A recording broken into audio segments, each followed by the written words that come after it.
We're live. We're back. Hey, what's up, everyone? Good morning, good afternoon, good evening, whenever you're catching this. Welcome to episode 42 of the MMAHOLICS. I'm the boy Antoine. This is my co-host Nikki. As always, one of my best friends I've known for over a decade at this point. And today we were going to break down the UFC 314 pay-per-view card that's going down in Miami, Florida. Volkanovski versus Lopes. Really, really stacked card, in my opinion. I'm pretty sure Nikki's going to agree. But mentioning Nikki, I'd love to hear how your day been, man. How was your week? Was it good? I know you've been training real hard, like always. Up in the training gym, tell me how much weight you've been losing, how much you've been progressing in your jujitsu, in your wrestling journey. So, I'd love to hear how your week was, man, and how you been. You okay? It's been good, bro. I've been sick, super sick the last few weeks. Now I got allergies right now, but it's good, dude. It's hard to breathe through my nose. I Mm-hmm. was telling you today I got hit in the nose, so it's like even worse. It's just hard to breathe and stuff. But it's been Mm-hmm. good. Just a lot of minor injuries and stuff, but great training, dude. Great. We've been in fight camp again. Uh, my boy's fight got put off twice now, so it's like we're in training camp one week and the next week we're out, and then we're Mm-hmm. back in and we're going hard. But this week was just a long week. I'm down to 211, fluctuating around there. Started at 240, so I've been super happy about that. Like at first I was like 220-ish when I was at that range. I'm like, dude, getting down to 200 is going to be forever. But now it's like, it's only like 10 pounds away. Then you could just cut down as much as you'd want in a fight. So it's getting where I want it. The skill level is getting really good. Jiu-jitsu's been fun. I was telling you I love no-gi jiu-jitsu. Those leg locks are my thing. And hoping to compete soon. But yeah, I've been good, dude. Just chilling. We got playoff basketball. I know the season ends on Sunday. So Yep. this is every team's second to last game is tonight. I know you're going to be watching the Lakers game tonight. I might tune into some basketball. I don't even know who's playing, but it's definitely good matchups. And yeah, bro, that's been about it. How about you? How you been? I've been good, man. Just working out, writing, doing other shows, like chilling, talking to y'all in the group chat, of course, about some basketball, like always. And that's really all my weeks have been. Really, I really just try to make it to the gym every night if I'm not too tired from working the side hustle. Um, outside of that, really just been trying to stay productive every single day with my journalism. Make sure I'm always writing my articles. Make sure I'm always publishing. So I'm gonna try to publish one tomorrow. Just published one about Austin Reeves not too long ago. Of course, this is an MMA podcast, y'all, but definitely got careers outside of this podcast. Me and Nikki both, and yeah, so just been covering the league for my jobs that I do work for. But today, just breaking down some MMA, man. Like I said, this is a really, really stacked card. Obviously, the last fight night was not the best. Lerone Murphy versus the Josh Emmett. We didn't get to cover that card because we both had work that day throughout the entire week. We just could not get a night where we could do our podcast for that. But we didn't really miss much, fortunately, because the card really wasn't that good. We saw Lerone Murphy defeat Josh Emmett, the number 8 ranked featherweight, and take his ranking. Obviously, he wants to come in and try to get a title shot. He keeps mentioning Brian Ortega as a potential opponent he would like to face in his next outing. Even before we go into this next pay-per-view, just reacting to that last main event, of course, that was really the only thing on the card that really moved some sort of needle inside of the Ultimate Fighting Championship. And I think for Lerone Murphy, moving forward, because right now he's 34 years old, so he's not. I mean, I'm always saying like the fighters, like it's different nowadays with stem cells and nutrition and cryogenic chambers and like different ways they can nourish their bodies and stuff like that. So I think for Lerone Murphy, I do like the Ortega fight. I think the Arnold Allen one would be really good as well. I know that Diego Lopes is obviously tied up fighting for the belt, so. Around that number 4, like 4 to 6 range, I definitely think would be a good step up for him. I'd also like to see him, if he could, it'd be cool to see him fight Movsar Evloev, to be quite honest. um, Lerone Murphy. That'd be pretty cool because they're obviously both undefeated. But the UFC probably won't make that fight because they don't want to kill off a contender, even though they're not the highest on Lerone Murphy because of his performance, of course. He could still perform better against Brian Ortega, and they could bump him up to number 5 and let him fight for the belt because he'd be on like a 9-fight win streak at that point and be undefeated. So, I mean, like 9-fight UFC win streak because he is undefeated overall, of course. So, yeah, man. But did you have any reaction to the Josh Emmett thing? I know you do like him as a fighter with his power and stuff like that. He lost, and at age 40, it's gonna be kind of hard to try to climb the featherweight rankings back up and get a title shot, like how he's hopeful to. So, what was your reaction to the main event before we move on to the pay-per-view? And do you think Josh Emmett should retire? Like, what do you think for the loser? Since I broke down the winner. Yeah, I mean, I didn't see the fight at all. I saw maybe two highlights from the fight. But like, all of my sources are coming from Twitter, whether that's good sources or bad sources. I heard a lot of like Leon Edwards comparisons to Leon Murphy, and I know you're pretty high on Leon, and I know why people say Leon. It's like a lot of decisions. Um, that's pretty much like they're saying trying to get a title shot off of decisions. People that doesn't sit well with people. For Emmett, I mean, yeah, pushing in age, but I wouldn't necessarily. I didn't see that fight, but going off his past, I don't think he looks bad for his age. I No. do think he's gonna have to start fighting people down in the division more, though. I mean, the up and coming featherweights. I really don't know what the 5 through 15 of featherweight off the top of my head does look like. I just can't like. I recently can't remember who the hell is a ranked featherweight 5 through 15. I mean, I'll look it up after, but I can't assume people are going to be rushing to Josh Emmett to be their fight. I mean, there's got to be some badasses out there, but I don't think anyone wants to fight Josh Emmett. He can go for 5 rounds. He's going to be hard to be put out, so Mm-hmm. I don't know who's going to be lining up to fight him, but whoever does, credits to them because that's a scary fight even at the age of 40. I mean, you see what he just did to Bryce Mitchell very recently. I mean, that was what, a year and a half ago now, Right. around that Yo, time. yeah. That was on like the 296 card. Yes. He missed all of 2024 Yeah. nursing injuries and stuff. He missed the whole year, the whole calendar year. So, I mean, like I said, I don't know who's lining up to fight Josh Emmett. You got to be a madman sick in the head. As for Murphy, I mean, that would be a cool fight versus Mavsar, but I think Mavsar is going to be fighting that Pico guy that I heard. I don't know about him at all, but I've heard about him, and that's what they're saying is going to be lined up to fight. Everything I've been seeing on Twitter recently has been coming true. With fights from like those accounts that I send you sometimes, and we're like, we don't know if we could trust it. But I saw Dustin and Max for the BMF get leaked in UFC Louisiana, and then there was a video of Dustin Poirier acting like he didn't know about a Dustin and Max fight while he's smiling, grinning. So I don't know. It really might happen there, and these Twitter fights might start. These guys on Twitter might be real. I don't know, Crazy Kev and all these dudes. They're guessing them right. I got to give them credit. He guessed the Sean O'Malley fight. I He get. mean, They just got some inside news. I don't know. Like, I feel like personally, like a lot of those fights are already like, written on the wall. I feel like, many people already assumed that the matchmakers were going to make those, given the potential, obviously, like that the money that Sean could generate. Even Merab Dwashvili, as soon as the fight was over, he said that he did want to fight him again, just based off that. He thought he was a good fighter. He thought he deserved a rematch. Sean did come out and say he was injured, of course. And like for me personally, like I'm all about Merab getting a payday, and like me personally, I mean there isn't.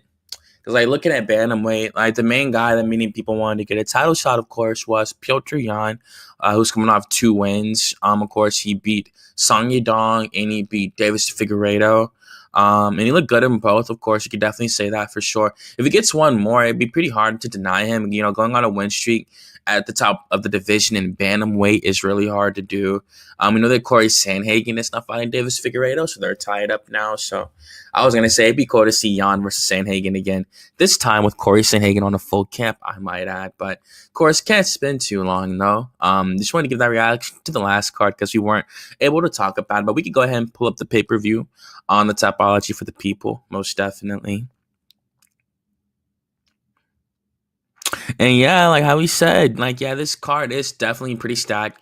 Honestly, because I mean, what it's March right now, so January, February, March. I mean, that's April. So we're only 4 months into the year, so we can definitely say this probably is the best card of the year so far. They know what they know what to do when they always go to these big market cities, and especially when Miami, they hadn't been there in such a long time. It was such a big deal when they went back the first time for UFC. Was it two? Nah, that was UFC 287.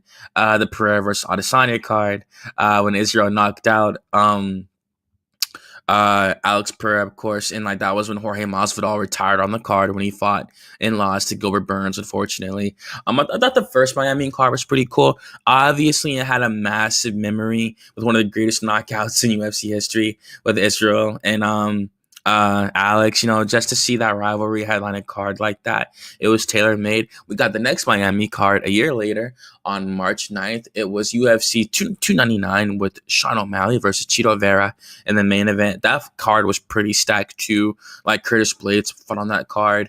Dustin Poirier fought Benoit Saint Denis on that card. Kevin Holland, I'm pretty sure. I think that was when he fought MVP on that card too. I think so. So that was a pretty stacked card overall. I really did enjoy it for sure. And I only missed in the last two because they continue to improve every time they come back. Like every time they run these, they're not test runs because they're stacking the cards, but they want to see how much Miami really likes MMA. So now that they know every time they put on a big card, it will sell out. They will make the money back.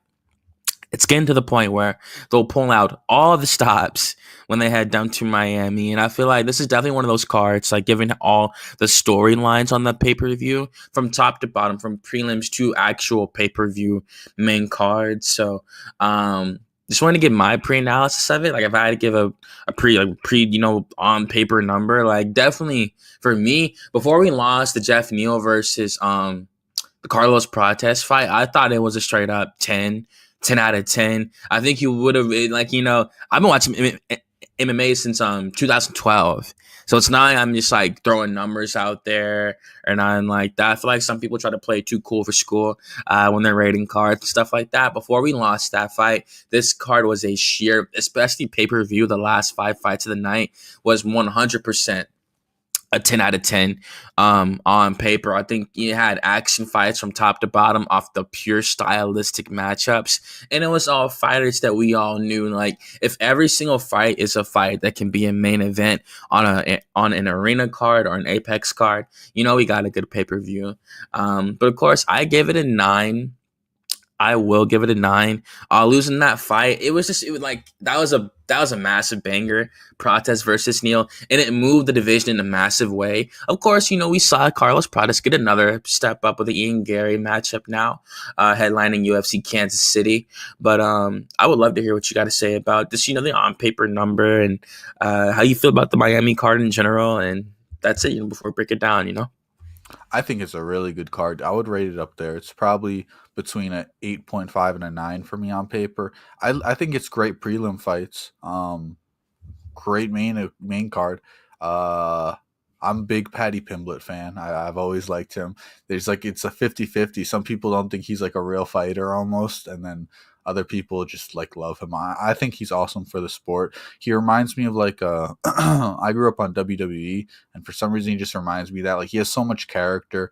Like the press conferences are cool. Sometimes he just talks shit. Sometimes he's calm.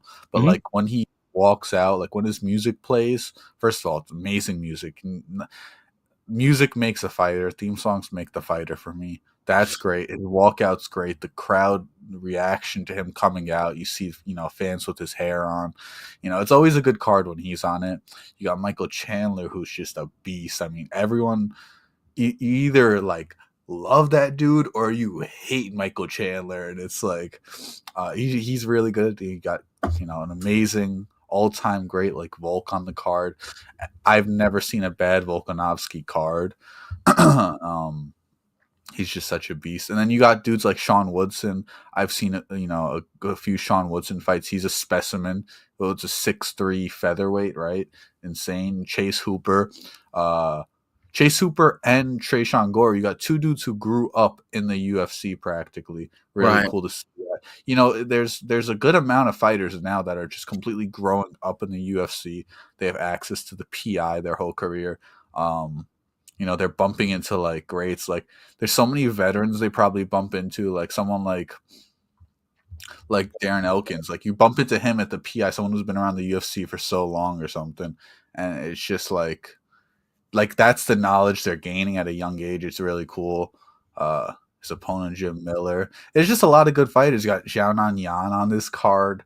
Have we seen her since 300? Did she fight one time since then or no? Nah, this is her. This is her first fight. She did fight for the belt in Yeah, that fight, so I can understand why she took some time off.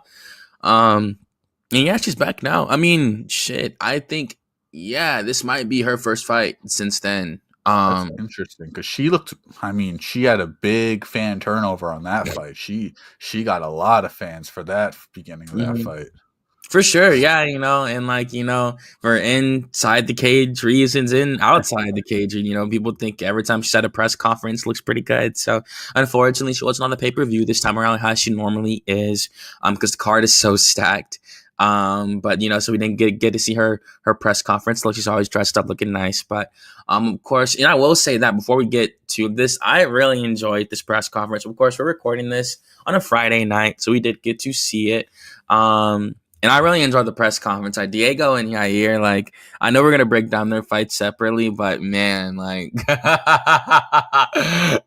oh my god, I want them to fight so That's a bad. crazy build up from now too, because you never know. It could happen like 3-4 years down the line. It is interesting. And Mhm. dude, I saw a picture. It was a little quick video of them smiling, shaking hands right before the press conference. Mhm. Right before. So it's like in one of their heads, or probably both at that time, they were They like, were like, "Yo, "Fuck this I'm guy, playing it cool, bro. but fuck this This dude. guy." I Yeah, know for what." sure. It's Like, like fuck this for guy, Diego, it's like man. I know what he did to her, and for Yair, it's like I know what they did to my guys. So it's like, damn.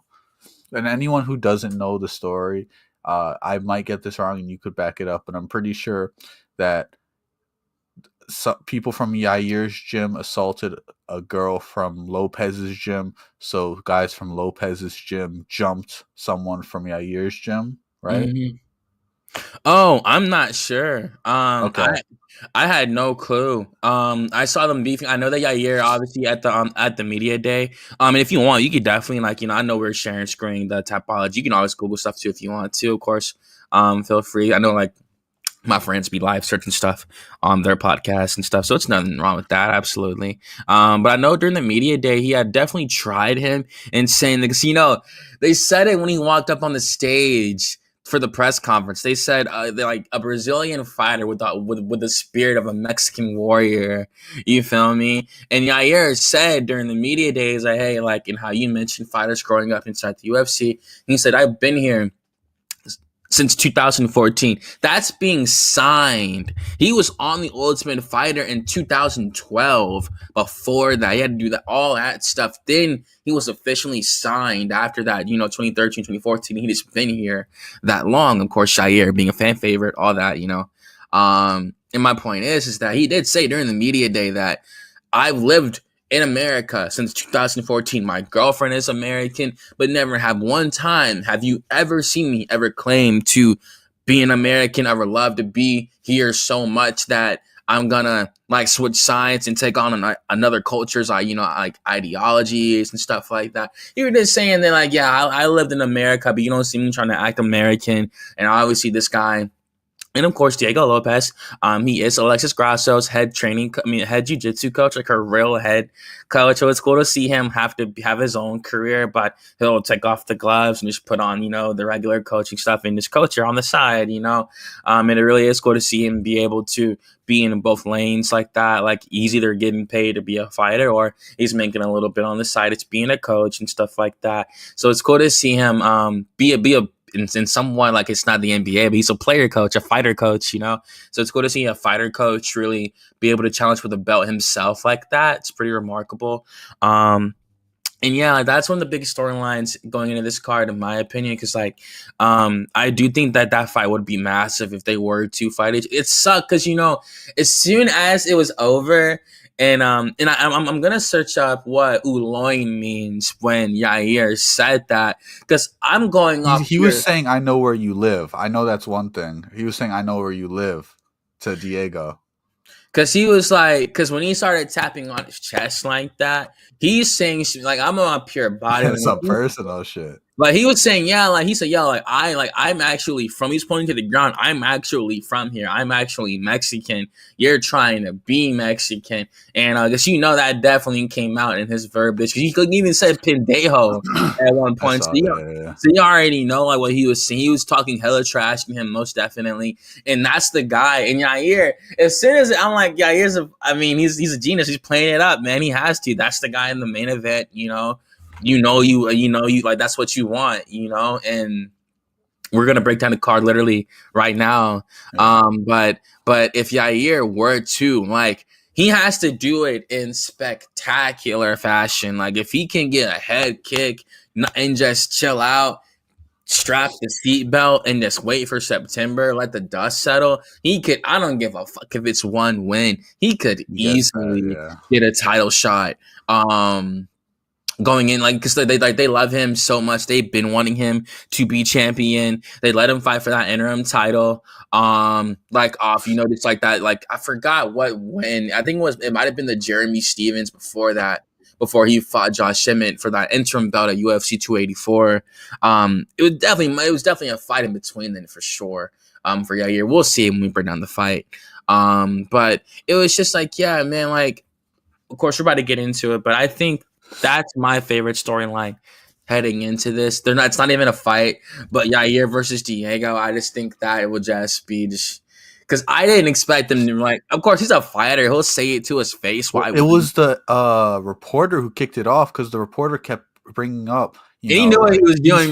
He's from Brazil, but Mexico. How's it make you feel? And then Diego was like, "How many losses does Yair have? How many losses does he have?" And then Yair got tight because I have it here.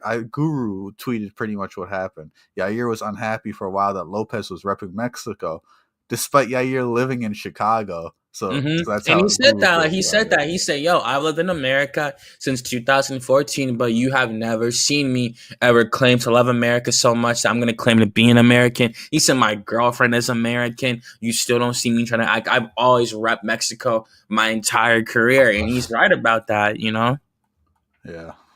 And hey, man, that would be a great fight.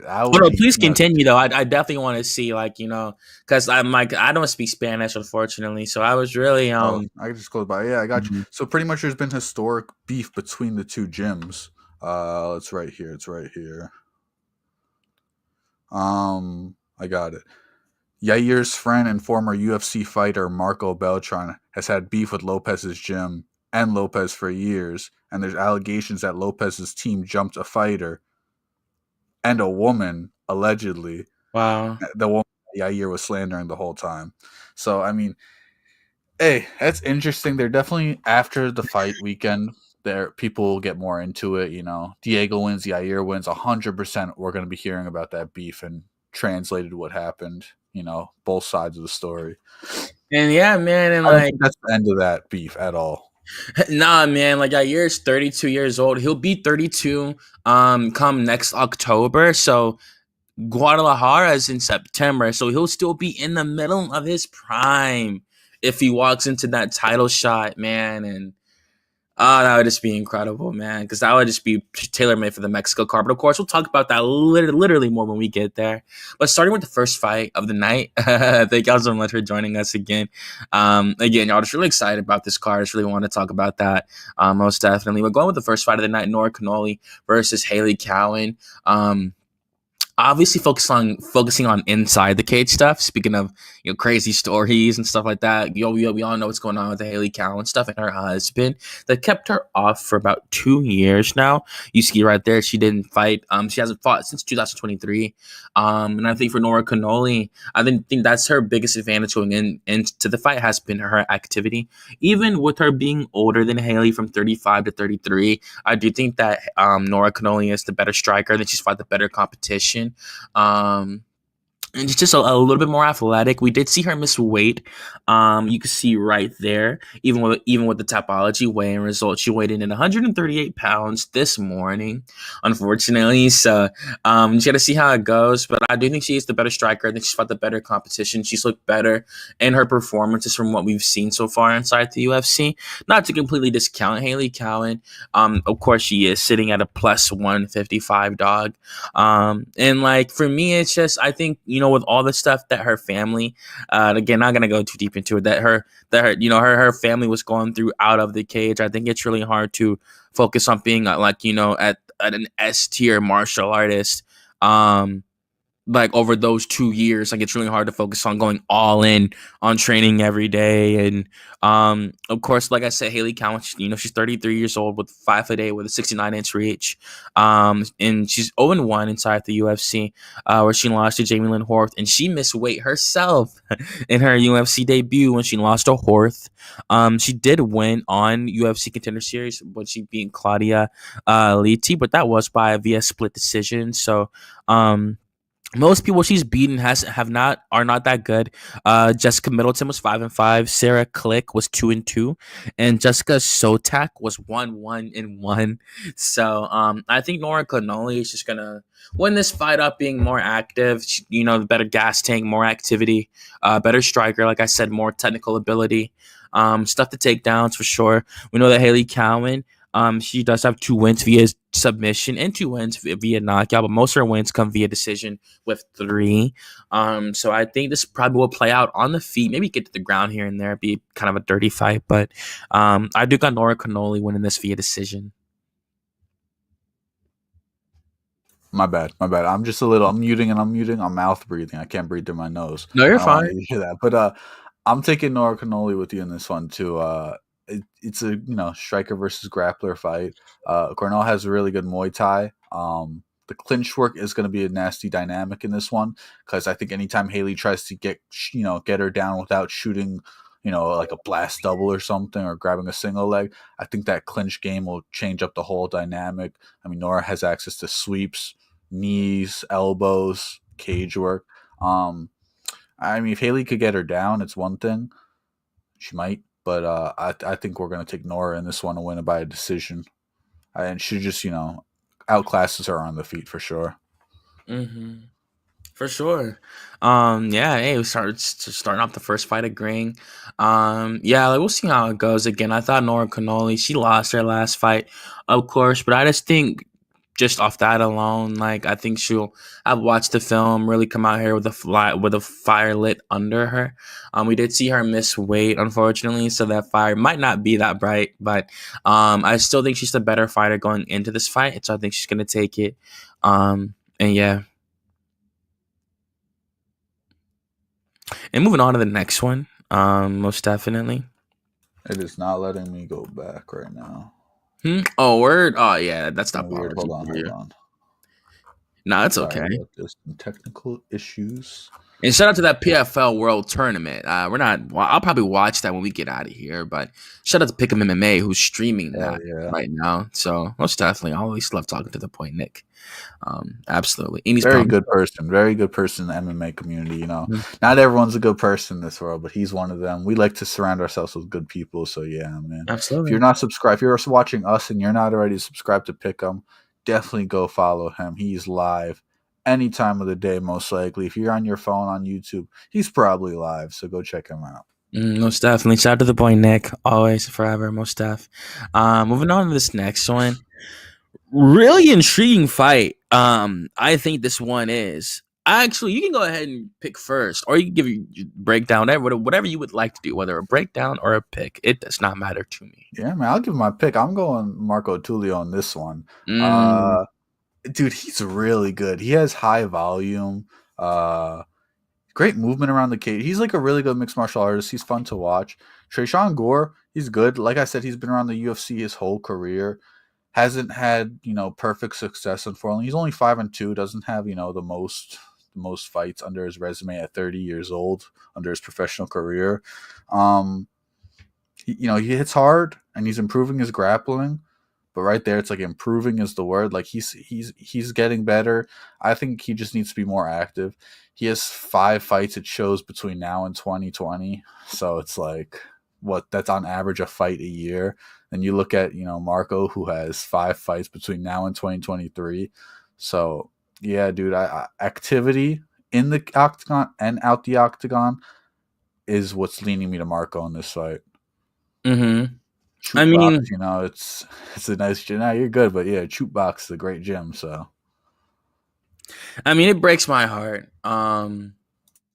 Because like I really don't really like Tresean Gore. Coming off the Ultimate Fighter, like obviously, he was supposed to fight Brian Battle in that finale, but he got injured.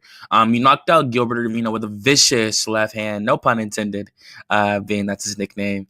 And I mean, the loss to Cody Brundage really showed you what kind of level he was sitting at. But obviously, in his last 2 fights, he's looked really good, man, getting those submissions. So, man, like, because for me going into this, I think like he.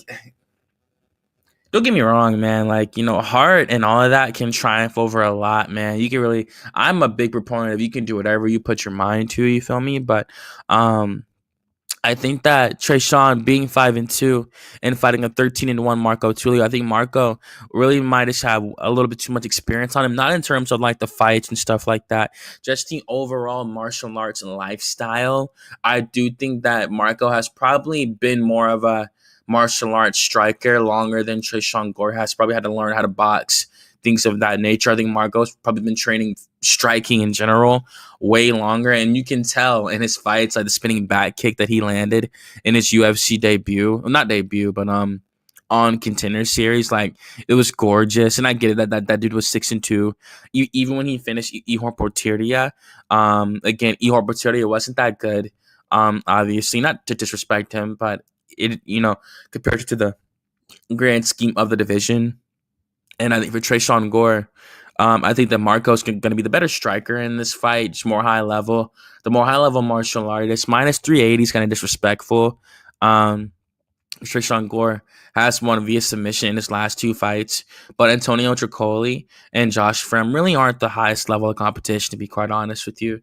And I think that, I mean, man, because if you get knocked out by Cody Brundage, man, with the overhand right, and granted, that was almost 3 years ago, so he's definitely improved a lot since then, 100%. And we saw him come out the fight after that as well, where he also lost, unfortunately.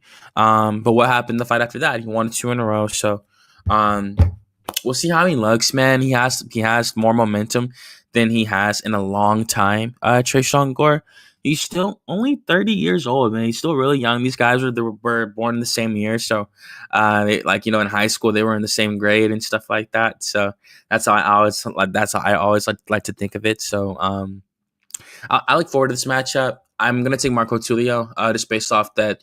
I think he's a better martial artist overall with the striking, the way he'll put it all together with the submissions too. I don't think Marco Tulio is one dimensional at all. He only has one submission in his entire career, but if you see it like when it hits the ground and stuff like that, he has decent scrambles and stuff. So, but of course, predominantly a striker, and I do think that, like I said, this guy was a killer on the regional scene. Like out of 13 wins, 9 of them come by way of KO.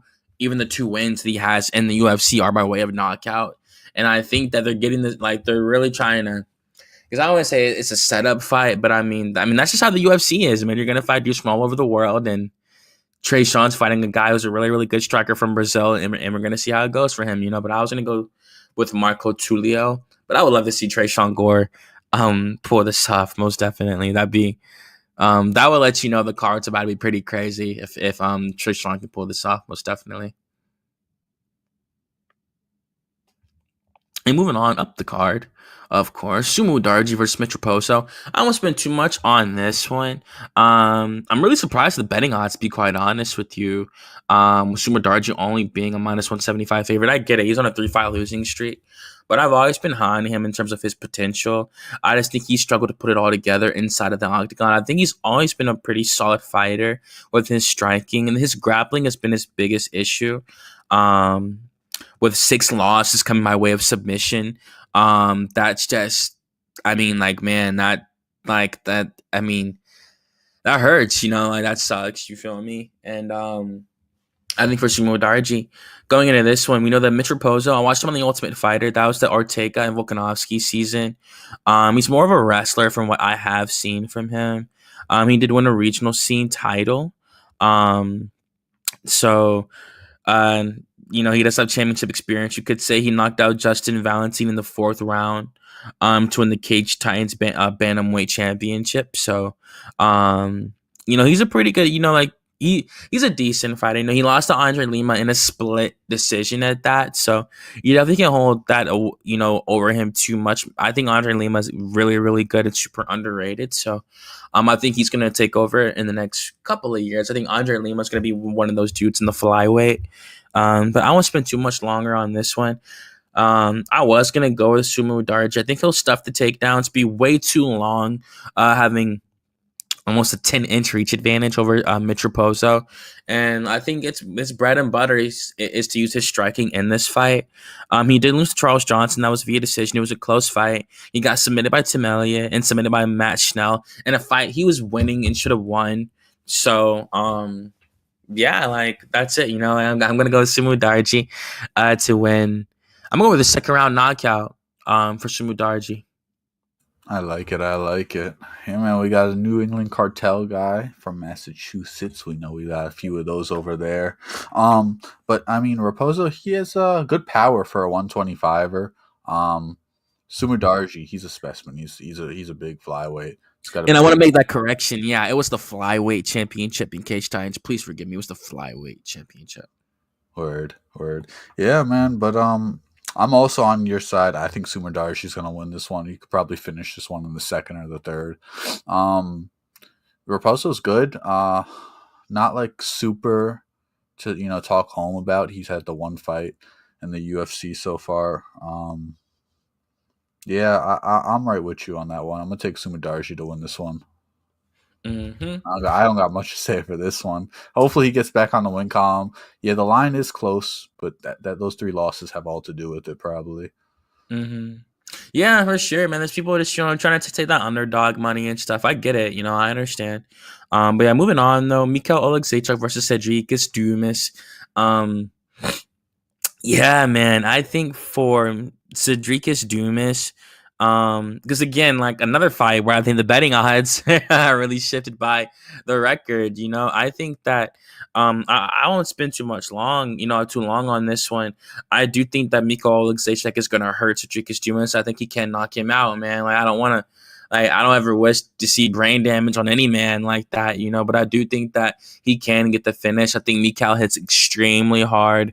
We've seen that. I'm pretty sure he ground and pounded Chidi Nchukawani. He's beaten bigger guys before. Um, of course, he'll have the size disadvantage, being 6 foot with a 74-inch reach compared to Cedricus, who's 6'2" with a 79-inch reach. So I just think that Mikhail Oleksiejczuk, he's the better fighter overall. He has way more experience in his career to tell why, maybe why he lost, why he's lost some fights. And I'm not really high over the Dennis Tululin win. You're going to decision with Dennis Tululin, who's 11-9. So I just think that Mikhail Oleksiejczuk can come out here and get the victory. Nothing against Cedricus Dumas. I know people on Twitter aren't really the biggest fans of his due to some legal trouble he's had in the past and stuff. But I do think that Mikhail Oleksiejczuk can come out here and get the victory. And I think he's going to knock him out in the first round. I agree with you. I'm also taking Mikhail in this fight. He has really good boxing skills, and that's going to help a lot against someone who stands so tall in the octagon like Dumas.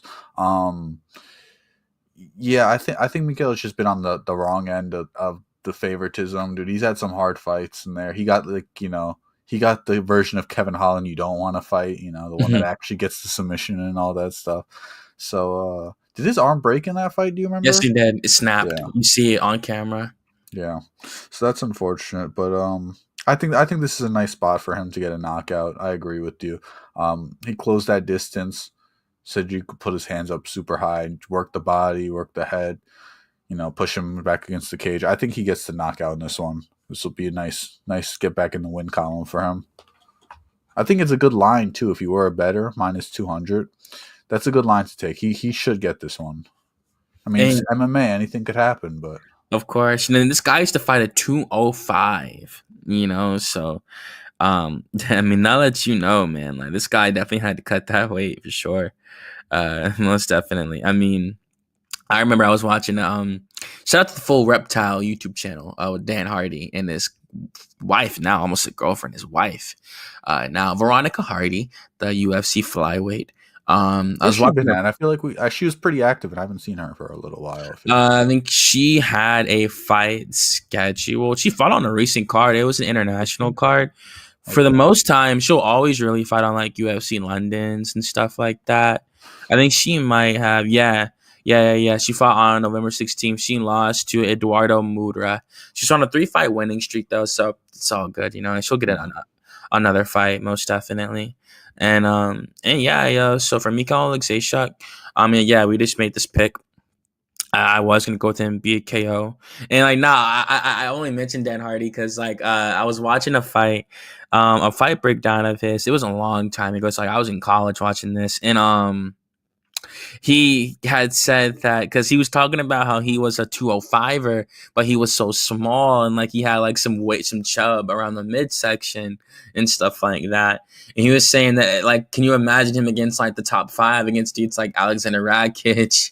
And like he's so small, and like he said, like it would be something out of Middle Earth if he fought. Like, I don't know if you've ever seen Lord of the Rings, like in like, Middle Earth and stuff. Like, it was, it was if he said like if he, it's like he basically said it'd be like him trying to slay a giant monster if he doesn't cut from 205, which he did. He's a middleweight now, so I guess every time I see him fight, I always think about him, Dan Hardy.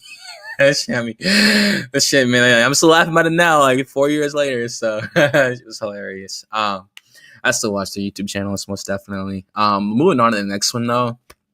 Darren Elkins versus Julian Erosa. This is a hard one. This is a really hard one in my opinion because I think that I get it. Julian Erosa is a -340 favorite, but if he does not get the finish in the first round, I think Darren Elkins is gonna drown him. I think he can drown him. How he does every single person he's faced damn near. He's on a 2-fight winning streak, man. He fights about once a year now. So he will come out and pay his bills to the UFC. He will give them that yearly appearance, absolutely. And they still like him. They have him on a pay-per-view prelim in an arena. So he's walking around Miami right now, dabbing up a bunch of fans in South Beach. So you might not see him on embedded, but he's definitely in Miami with the fans, most definitely. And yeah, for me, man, like this one, again, it's hard. God damn, this shit's hard, bro. Because you can be like, oh, yeah, like the damage that Darren Elkins is taking, that means literally nothing when it comes to Darren Elkins. So, like, I'm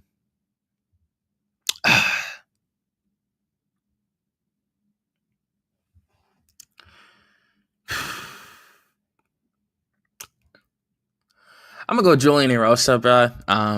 He's younger. He's bigger by a little bit, 6'1" to 5'10", 74.5 to 71.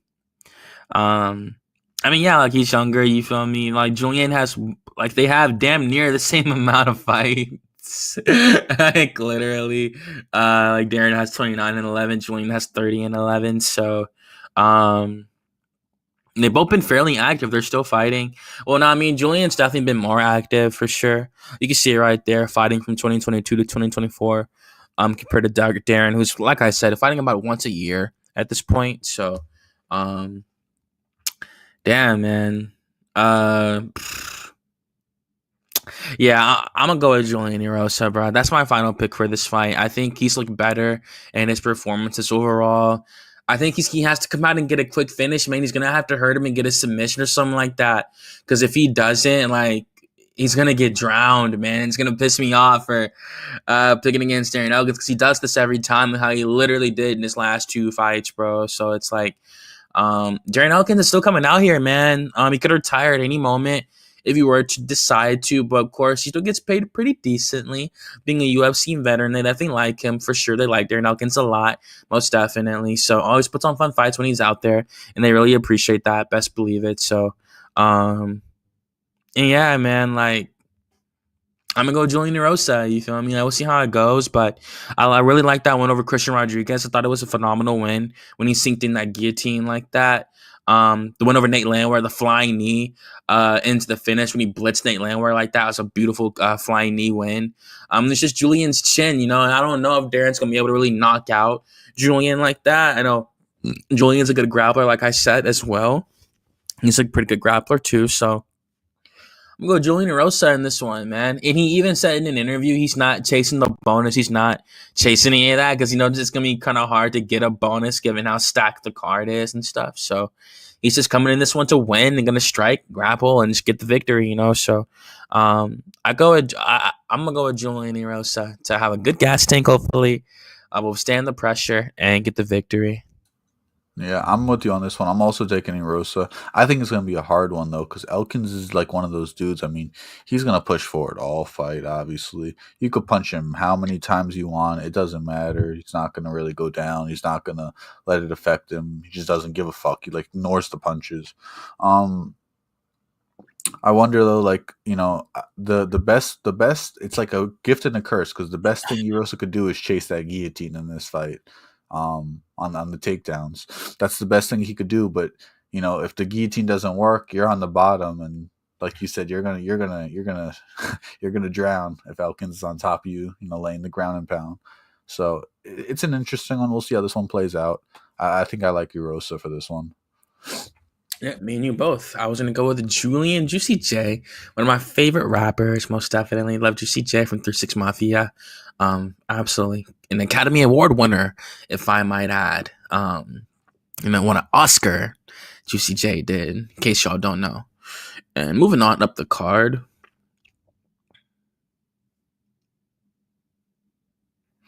Yeah, man, you can take the first pick in this one. I feel like I've been hogging it. You can go ahead and pick first in this one, Brody. You're all good, brother. We got a wide line here. We got Chase Hooper at minus 900 versus Jim Miller at plus 600.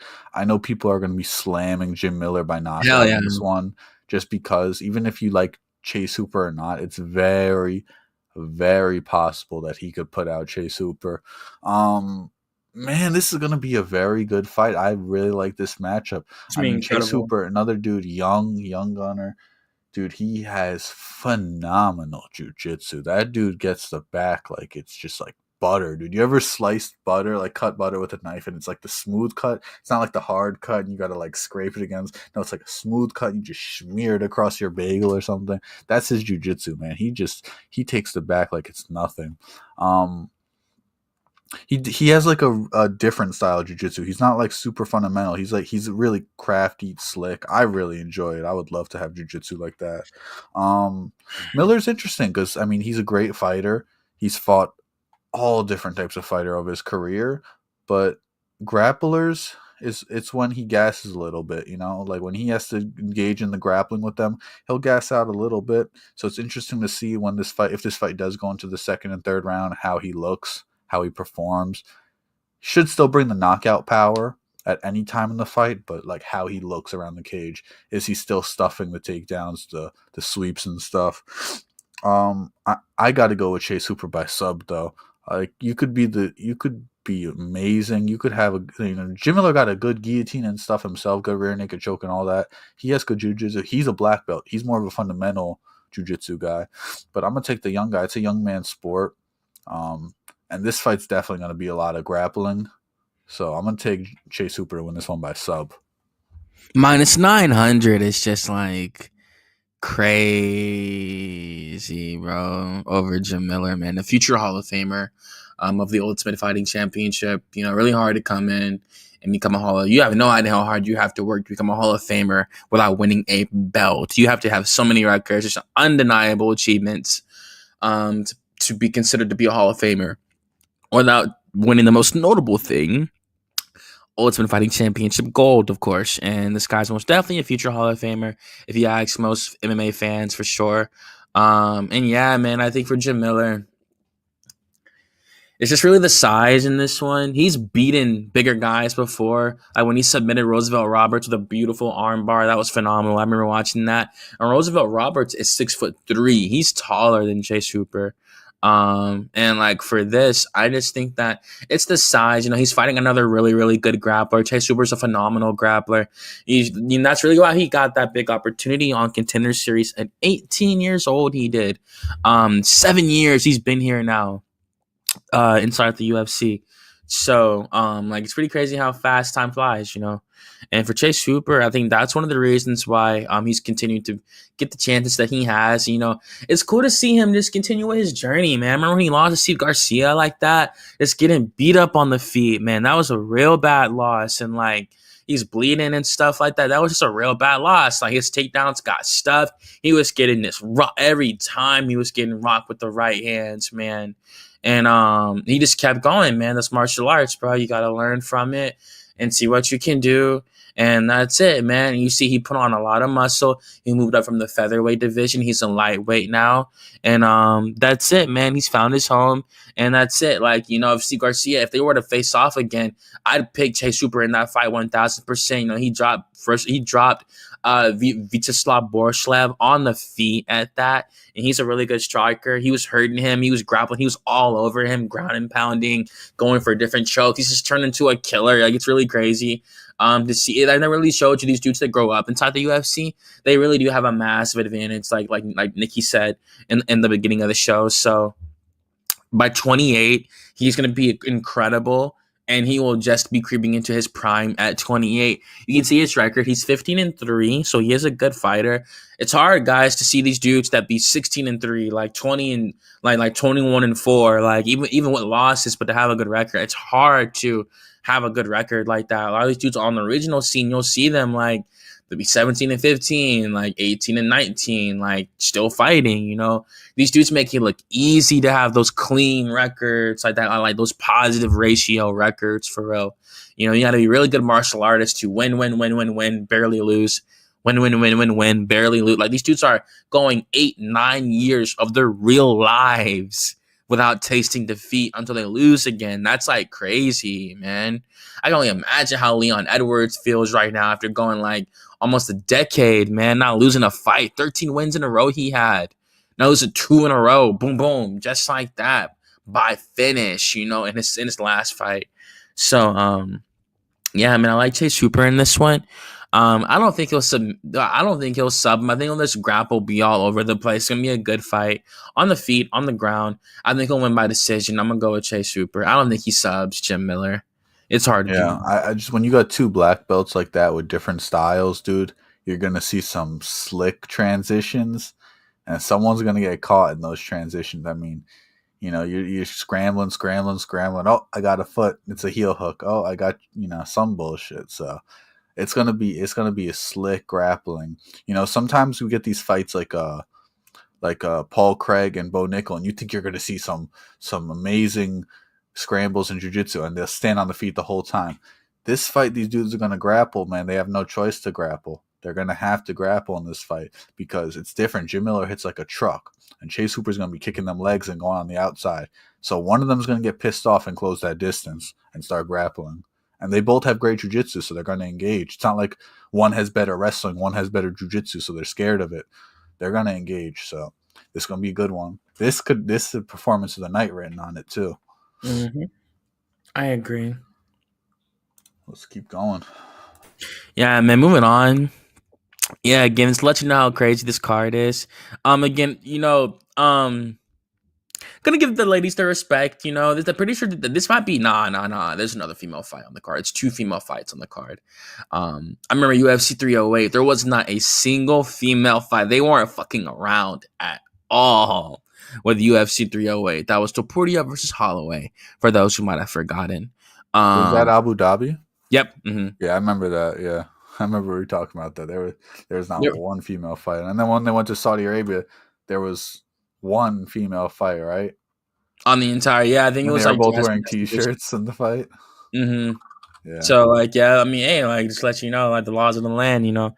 But yeah, with this one, no, of course, this is honestly a number one contender fight. Whoever wins this will challenge for the belt after.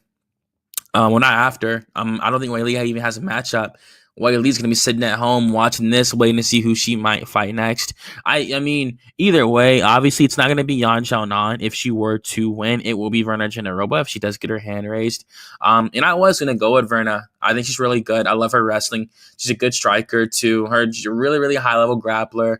It's a really well rounded fighter. You feel me? She's 36 years old, almost 37. So they gotta push her. You know, she has to go. They're trying to keep it away from her, and like they just won't let her get the title shot. You know, they just You won't just let her. gotta move it too quick, and the eyes will get lost a Like little bit, right?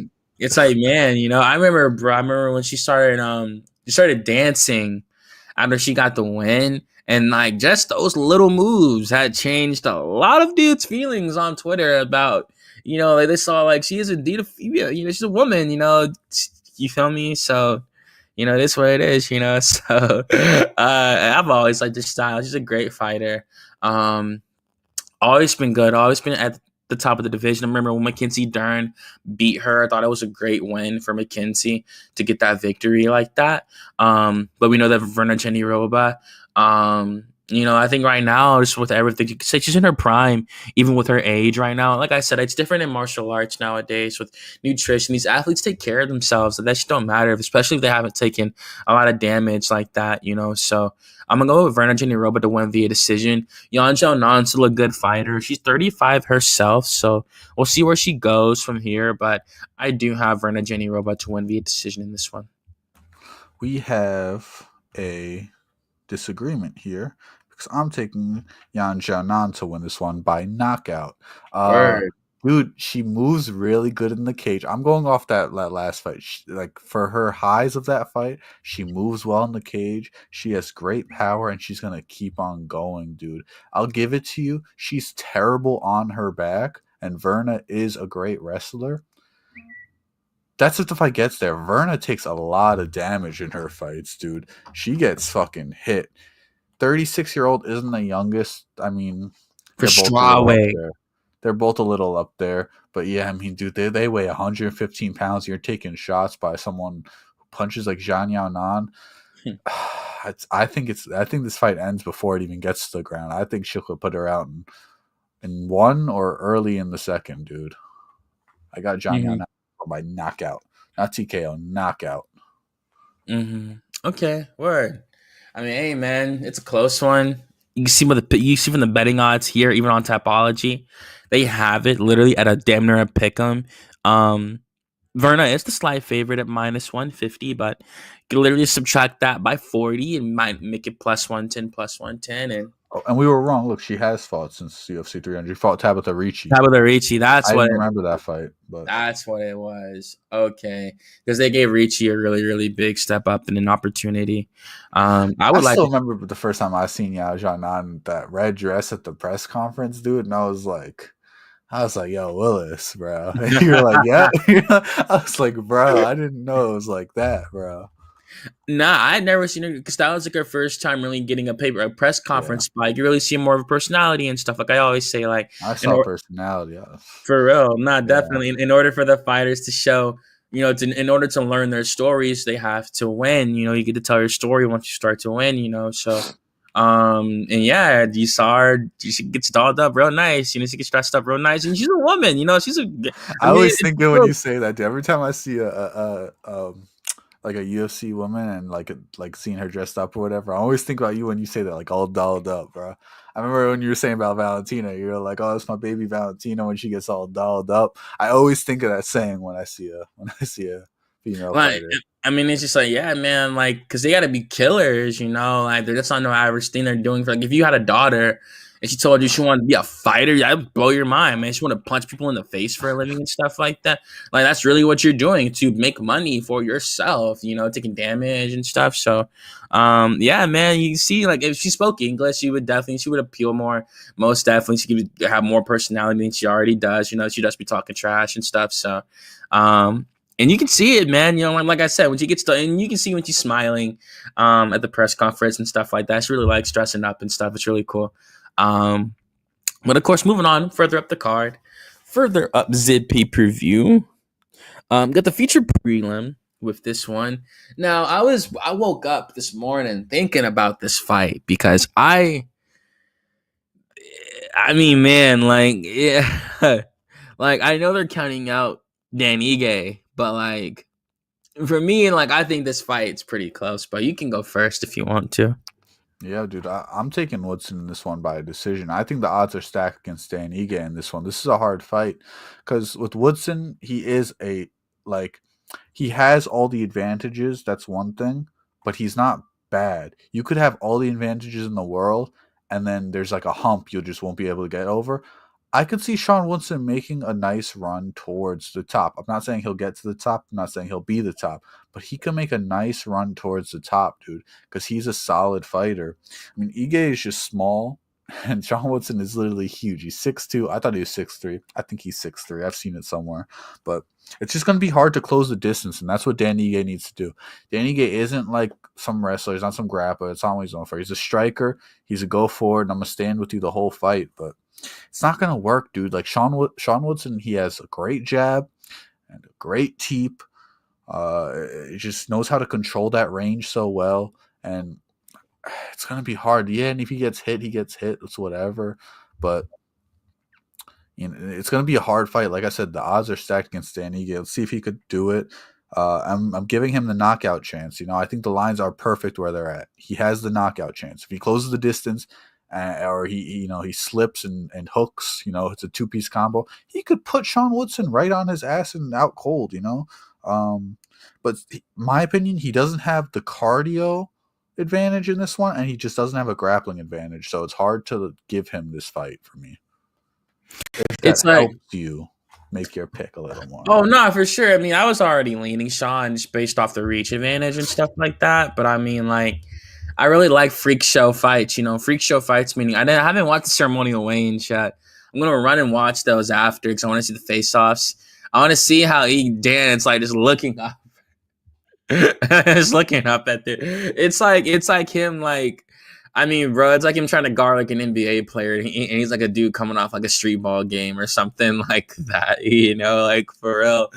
Um, yeah, man. Like it's just I don't know how he's gonna close the distance, man. He's gonna have to come out with the leg kicks first and foremost, 100% in this fight.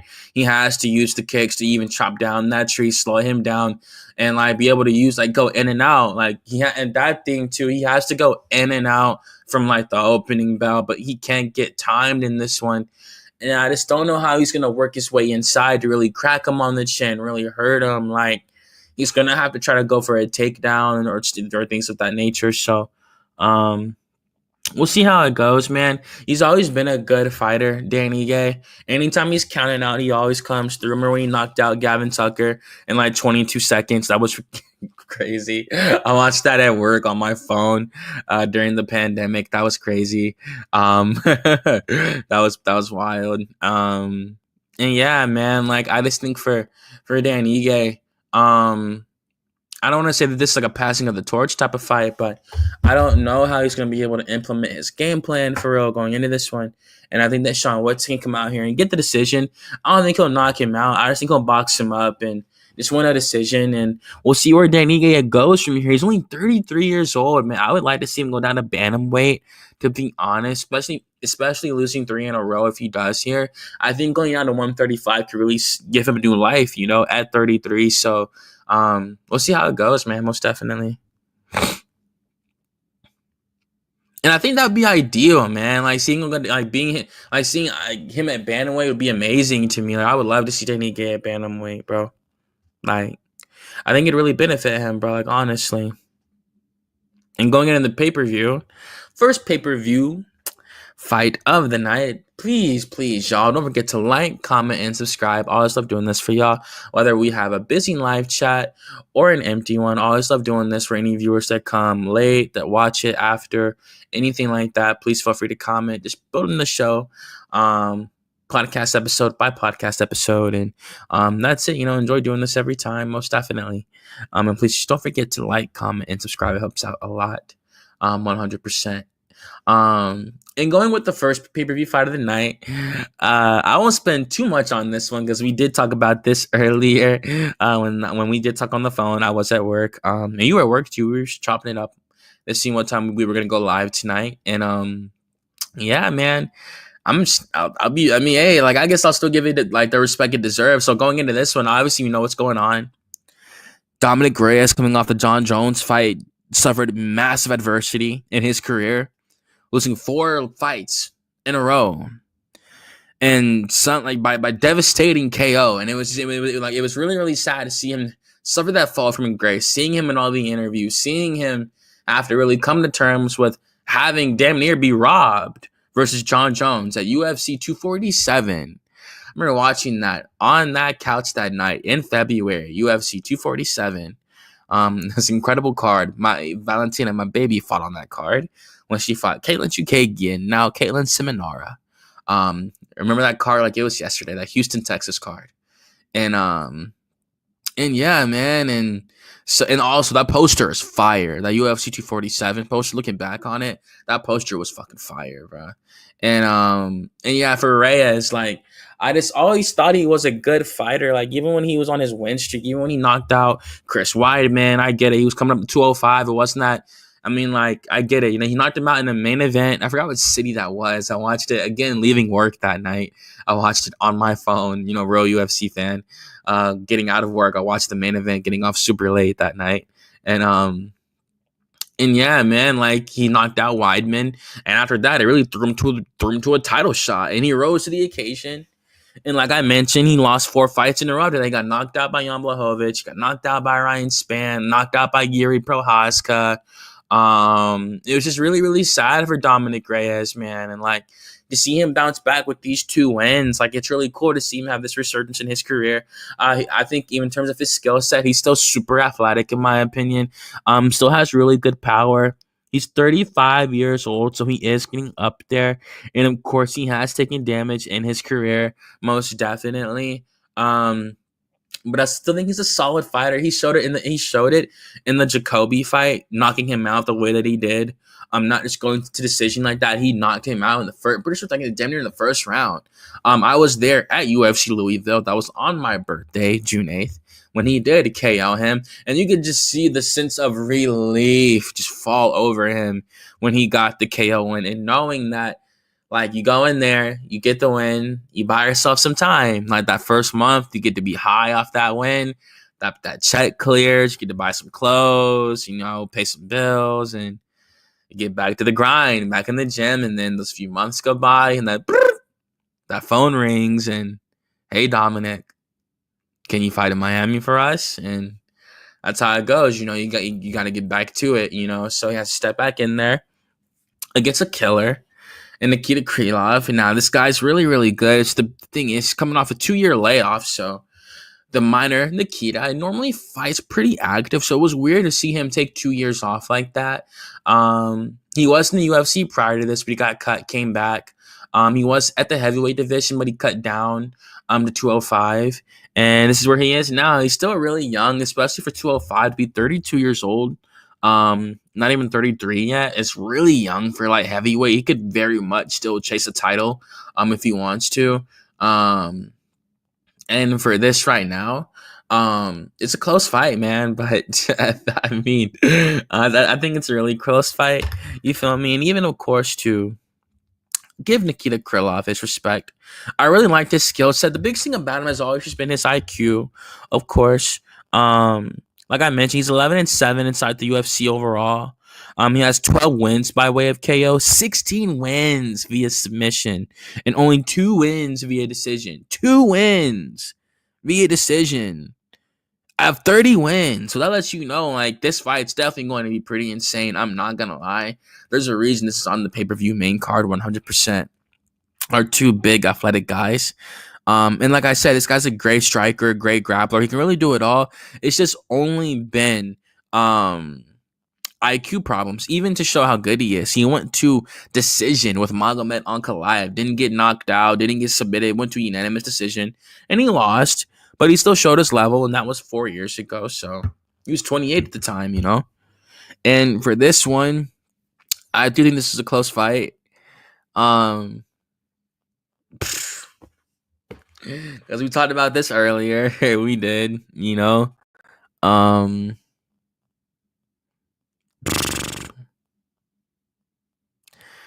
man, like I'm gonna stay on my pick, man. I ain't that kind of guy, bro. I'm gonna stay on my pick. I'm gonna go with the Devastator Dominic Reyes to win this fight via second round KO. I think he can win this fight. I think he still has really good power. I think he's still super athletic. I get it, and he's gonna fight a dude. This is like another big test for him. Like, is he really back or is he not? You know, and we're gonna find out in this fight. I think he can win this. He has good grappling. You know, he tried to get that guillotine on Yuri. He almost did, but wasn't successful. He knocked Yuri out at one point, but he woke him back up when he hit the ground, you know, so he could have won that fight if the ref would have pulled Yuri off and saw that Yuri was indeed unconscious, and that could have changed his career, you know. He could have fought for the belt again after that. And I still think Reyes is a really good fighter, man. I think he's still super athletic, even at 35. And I think he can get the win here, you know. I think he's going to come out here and get the victory. It's gonna be a close one. It's, you know, someone's getting finished in this one. It is what it is. I got Reyes, man. This isn't an emotional pick. I've always been high on Dominic Reyes, and I get it. He's not like so many people think he's not that same guy anymore. Not saying he is, but I just still think he's a good fighter. You know, with good fight IQ as well.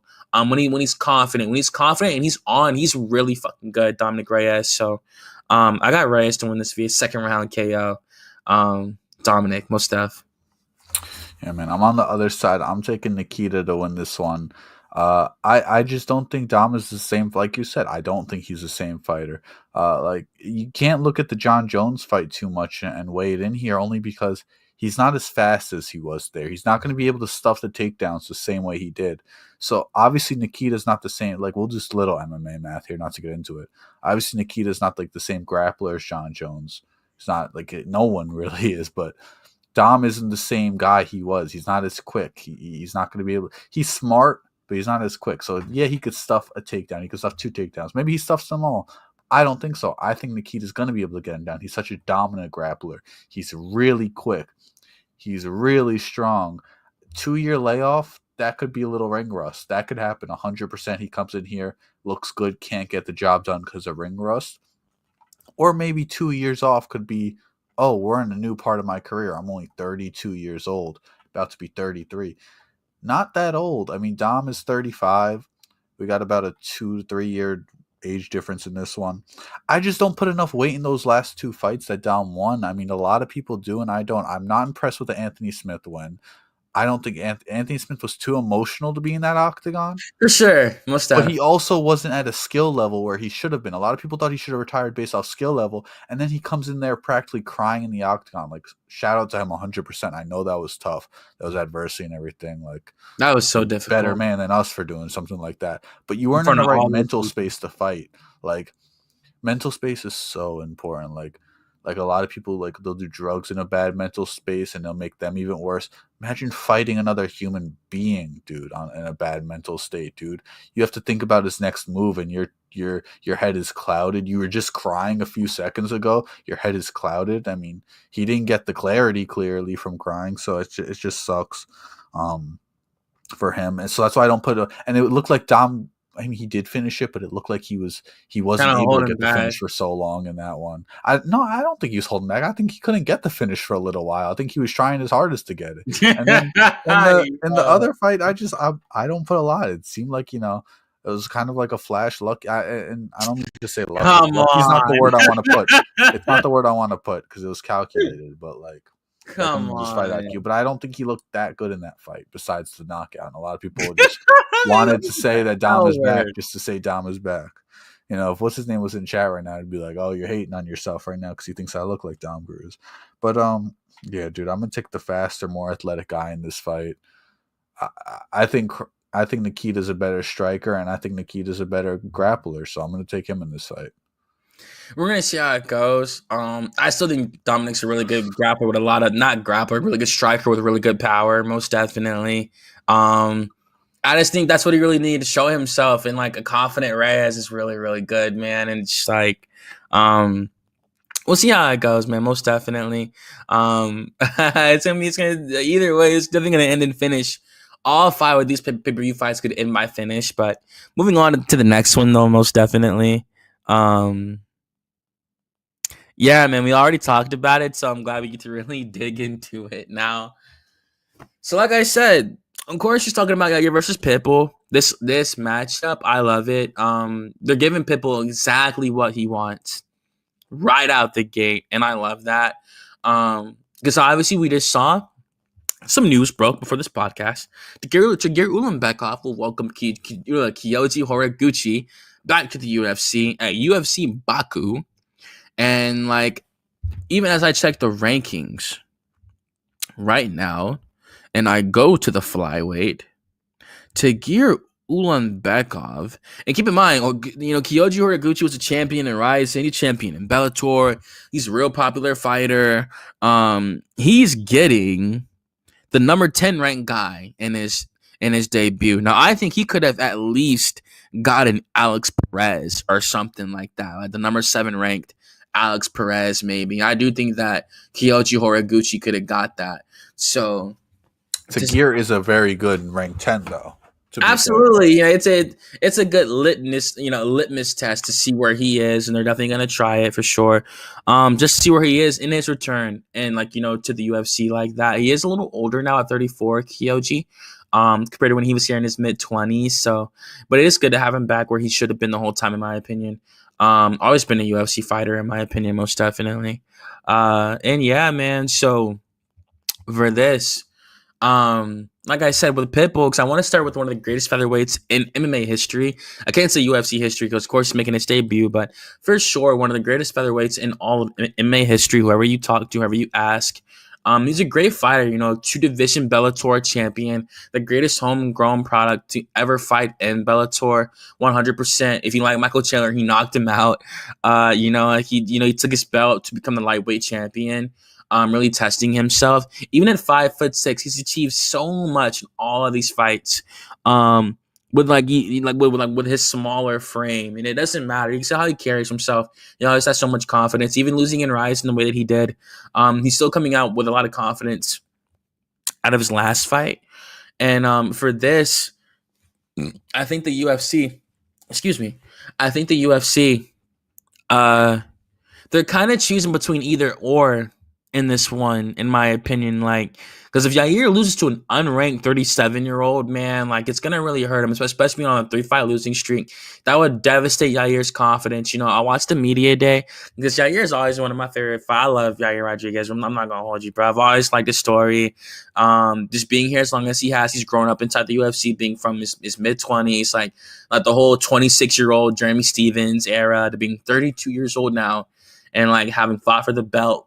Fought for the interim belt, lost to Volkanovski, all of that, all these ups and downs. And he's, lost to Ortega after almost finishing Ortega in the first round. That he just gassed out against Bryan, and he got submitted. That's why it was so easy to take him down, because he was so tired in that Mexico City elevation naturally. And for Yair, I just think for this one, this is a massive test for him. Many people think he's the better fighter going into the fight, but I just think that they want to know if Yair still has it that, being a top 5 featherweight. And the way Dana sees his fighters inside the UFC, I always see it as Dana, because you look at it this way, because this fight was originally the pay-per-view opener, with Neil and Protest being the 4th fight. And with Yair, obviously he's been in main events since his mid-20s with PJ Penn fight, the Korean Zombie fight, even as the 15th ranked featherweight. He was in the main event of the UFC 25th anniversary. So he's always been, and of course that's when he had his infamous, notorious knockout of the upside down elbow over Korean Zombie, one of the greatest knockouts in UFC history, when he entered the Matrix that night. If you watch that live that, it's kind of hard to ever replicate a knockout like that ever again, to be quite honest. And that really showed his level then. and they've always wanted a Mexican fighter to really take off like that. Obviously, Brandon Moreno was the first one to do it. I do think that they thought Yair would be the first Mexican champion, but he ran into Volkanovski versus Brandon, who did submit Davis Figueiredo at UFC 263. So for Yair, man, like again, not to be too long winded in this one, I think with Dana, I always say how Dana sees his fighters and stuff like that. He wants when people pull up to UFC, it's like, they're truly entertained by modern day gladiators, Like if Dana, like if this was the ultimate racing championship, the URC, not the UFC anymore, right? You feel me? And Dana would took you and he took you through all his garage. Like if he took you through his garage and he showed you his fancy car collection, the Adesanya, the Shimaev, and like and he showed you like a nice red Ferrari called the Yair. Like he wants these commodities, these real life commodities, and obviously Yair being one of the most popular fighters on the roster, even now, still in my opinion. It's pretty crazy to see him be the guy to have to welcome Patricio, but on his media day, he said he cut out all the alcohol. Anything wrong he was doing, he said he stopped. He was partying a lot. And I can see why, man. Like I'd be shocked if he wasn't a millionaire, having been on the roster just for as long as he has been, being in main events over and over and over, always being like a really big fighter for the UFC. And it's just really cool, man, because like I only say all this, Shaw, because if he were to lose this, it would be devastating. It would just be so devastating for Yair's placement in the division to lose to a 37-year-old unranked coming out of from outside the UFC like that, and all title hopes would be dead for El Pantera.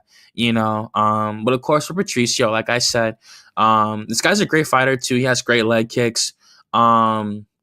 Great boxing, great, good grappler as well. Pretty just well-rounded in general. Has way more fights than Yair with 36 wins and 7 losses compared to 19 wins and 5 losses for Yair Rodriguez. So, of course, Yair has absolutely faced a better competition throughout his entire career. Even as facing Volkanovski himself, he has faced better competition than Patricio Pitbull has. So, I won't spend too much long on this one. I know the boy Nicky's trying to give a pick too. So I was going to go with Yair Rodriguez to win this fight. I think he'll be too fast in this fight.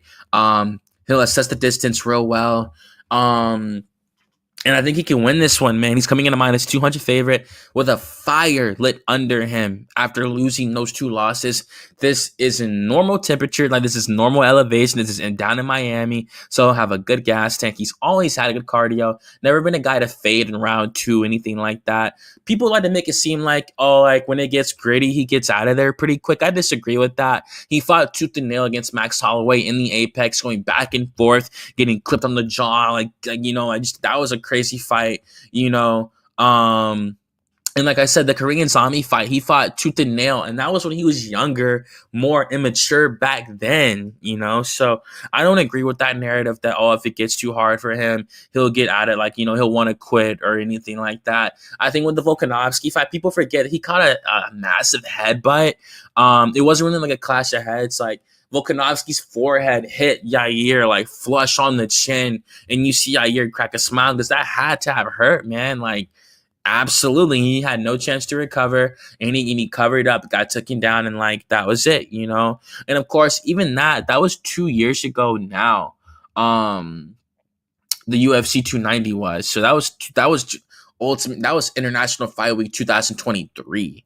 So yeah, man, I just think he'll look better in this one. He's more mature now. You can see it. That's what losses are for. And I think if he can come out here with a spectacular win like we talked about, I think he can get a title shot 100%. Even coming off the one victory, they would love, they want to have that Mexican championship in Guadalajara 100%. So they're going to try to make that event a spectacle if they can. That's Noche UFC, because it's supposed to be in a new arena as well, apparently. So in Guadalajara. So yeah, man, I was gonna go with Yair Rodriguez to win this fight. I don't know if he'll finish Patricio. He has been finished in the past, especially recently, being older. I'm gonna do it, man. I'm gonna go with Yair versus. I'm gonna go with Yair to get a head kick knockout. versus Patricio Pitbull. Not disrespect. I just like it could happen, I get to see it happening like that, and if it does happen, first off, it'd be devastating for Pitbull to see because so many people would just now find out about him for the first time coming into this fight, and now it'd be their introduction, seeing him get knocked out and stuff like that, or he could win this fight, obviously. And yeah, man, I think he is going to win this fight in spectacular fashion and go out there and call out Diego and get a title shot. If Volk wins, it'll be hard because obviously he lost to him. But if Diego wins and it's a new champion, Dana's going to be salivating and wanting to make that fight. So I know I talked for a long ass time on this one. I just really been waiting on this for a long ass time, all week. I've been working all week, waiting for Saturday night. Everyone has their own specific fight they're waiting for. For me, it's this one, and I can't wait for it. Who you picking? Dude, I think this is going to be really good. I'm excited. Like, I am 100% with you. I am most excited on this card to see Yair Rodriguez fight. Like you said, the fire lit under him after the press conference is going to be good. The fire lit under him just because of those 2 losses. Dude, the Volk fight's it's a weird one because first of all, he's fighting for the title. He's the interim champ. Now he's fighting the real champ. He's fighting the real champ, Volkanovski. And he got in that fight and he was patient. He's like, all right, this is a 5-round fight. I know this dude wants to go to a 5-round decision and beat me, so I'm going to go calm. He did get headbutted. I completely forgot about that. But he was very patient in that fight, and Volk was very aggressive in that fight. Volk pushed him up against the cage, got his hands up, and Volk slammed him on his ass, took him down, Yes, and he started. did. That's not something you see from Volk that often, like that kind of Volk when he's just slamming motherfuckers and ground and pound. So it's like that's a hard fight to judge. And then he went against Brian Ortega. I mean, Ortega could submit anybody. So And he that almost finished him. Like he almost finished him. on the feet, right? Or was it what was it? Oh, on the feet, yeah. Like he hit him with a body kick. You see Brian curl up, and then Brian Yair just rushes him, and he get gassed out. So I mean, Brian could finish anyone on the ground, so that's nothing to go home about. But yeah, dude. I mean, Pitbull's never seen nobody like Yair. I mean, Yair has some of the nastiest stand up in the UFC, and then he has like phenomenal jiu-jitsu. He's really good at jiu-jitsu. So yeah, I mean, Pitbull's good. He's 37 years old. He's super technical, and he has good jiu-jitsu himself. But I don't think he's ever seen anyone like Yair. And for Yair, I mean, he just has to think about the Volk fight. I think this is going to be like a lesser skilled Volk for him. So now he could do what he wanted to do in that fight. Go in with the same training camp, just exact same training camp, and now execute in this one. Because it's a similar body. It's a similar feel in this fight. I could see Yair doing great on the feet in this one. I would love to see him get a head kick knockout. I don't think it'll happen. I think this is going to go into the third. Both dudes will, going hard.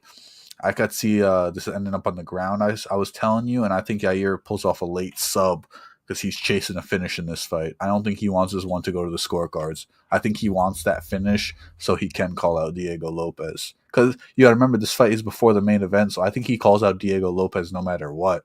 I don't even think he calls out for the title. I think he says, I want Diego Lopes in Mexico no matter what. So that's my prediction for the fight. Man, and that's the thing. It's just that's what they want, man. That's why it's cool that Yair's been here for so long because he had chances to learn from his mistakes. He didn't just fight for the belt at 34 and it was over. He was like 30. If you could actually go to the UFC 290 matchup, please, if you could pull it up, please, you could just go to his Tapology page and literally just go to the matchup.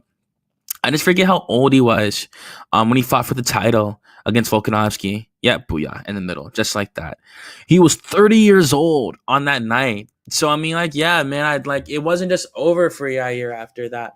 And that was his first undisputed title shot, man. You can only imagine, how, he's all the emotions going into the fight, his first title fight, and adding that championship experience to his resume, I definitely think it's gonna change him as a fighter. And if he was showing all this potential with all that BS he said he was doing, I can only imagine how he's gonna look when he's focused and just really dialed in and super cerebral with his weapons. So, I've always been high on him. Ever since the head kick and knockout over Andre Fili when he was 23 years old, I've always been high on Yair Rodriguez. So I really want to see what he can do in this one. I really hope he just wins this fight. Please win this fight, man. I don't want to see him. This is one of the rare times you see Michel bias, straight up bias. I really want to see him not and again, not like it swayed my pick. Like I said, I think that for Patricio, for him to win the fight, he has to have pressure from the opening bell. I mean, it's all up in his face, like wherever, it's like if Yair circling left, circling right, yeah, Patricio's just wherever he goes every time, because he can't let him get that range to use his kicks. He can't let him do that because obviously, Yair has hands. He will throw punches too, uppercuts, all that, elbows. But like obviously with his kicks, I think I've still maintained that he is the best kicker inside the Ultimate Fighting Championship with his Taekwondo skill set. How he'll integrate it. You can do it backwards, forwards, spinning tornado 360s, doesn't matter, and they actually do damage. So not as superficial. He's gotten head kick knockouts, all of that stuff, So like he's hurt dudes to the body, all that. So I do think Yair can get the win, and he knows he can't lose this fight. I think he's gonna be so focused on this one, regardless of whatever you saw at the press conference. That was that. But I do think Yair is really focused for this one, and he will win the fight. I said by a head kick knockout. I think he's just gonna be throwing the head kick out there at a smaller opponent, and we're gonna see if it lands. So that's it. But moving on up the card to the feature bout of the evening, one that a lot of people are waiting for. Oh, they switched the bout order. Wow. Okay, damn. Can we go back there? Yeah, I did not notice that. Wow. Wait, so did I skip Gene Silva and No, Bryce? no. They switched the bout order. You can see they switched the bout order, bro. Because Bryce and Gene were definitely the feature bout. 1000%. That was the feature bout, bro. I might have skipped it on accident. I didn't even notice it was moved. I thought it was the third fight still. That's crazy. I can see why, Let me see what my notes say, because my notes had it what it was. Yeah, Pitbull and Rodriguez was. Shit, you're right. It was the second. They moved it. Yeah, man, they be doing that. I can see why, because that fight has a bigger storyline. I mean, I won't say bigger because there's all these pay-per-view fights. The last 4 fights all have massive storylines, in my opinion. So, yeah, man, going into this one, this is most, if not the most highly anticipated card on this. Most anticipated fight on this card, if I do say so myself. I think most people would agree. That's based off everything that happened. So basically, peeling back the layers of what makes this fight so significant, obviously. Bryce Thug Nasty Mitchell went on a podcast that he had created with a friend of his. I forgot his friend's name, unfortunately. But he went on there and said some things about, former dictator of the World War II, Adolf Hitler. Now, obviously, Adolf Hitler committed atrocities to the Jewish people.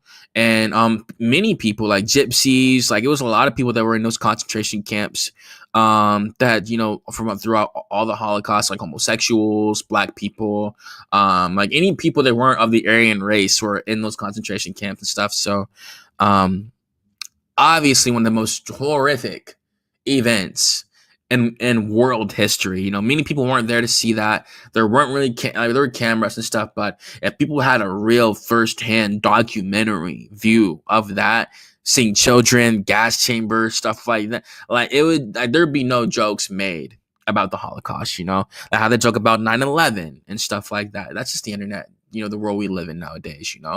But keeping it with Bryce, he went on there and he said something like, he said that he would have gone fishing with Hitler. He said he wasn't a bad person and people got to understand him more and stuff like that. Now, people don't know that Adolf Hitler did go to school originally to be a painter. I'm not going to even we're not talking about Hitler or nothing like that. I'm just saying that I guess that's why Bryce might have said that, because he did originally go to school to be a painter. He failed at that, and that's in him on a trajectory of what we saw that he did, obviously, Adolf Hitler. So, he lost a lot of fans by doing so. Many other sports publications reported on it that normally don't even report on MMA, and they really spread it like wildfire.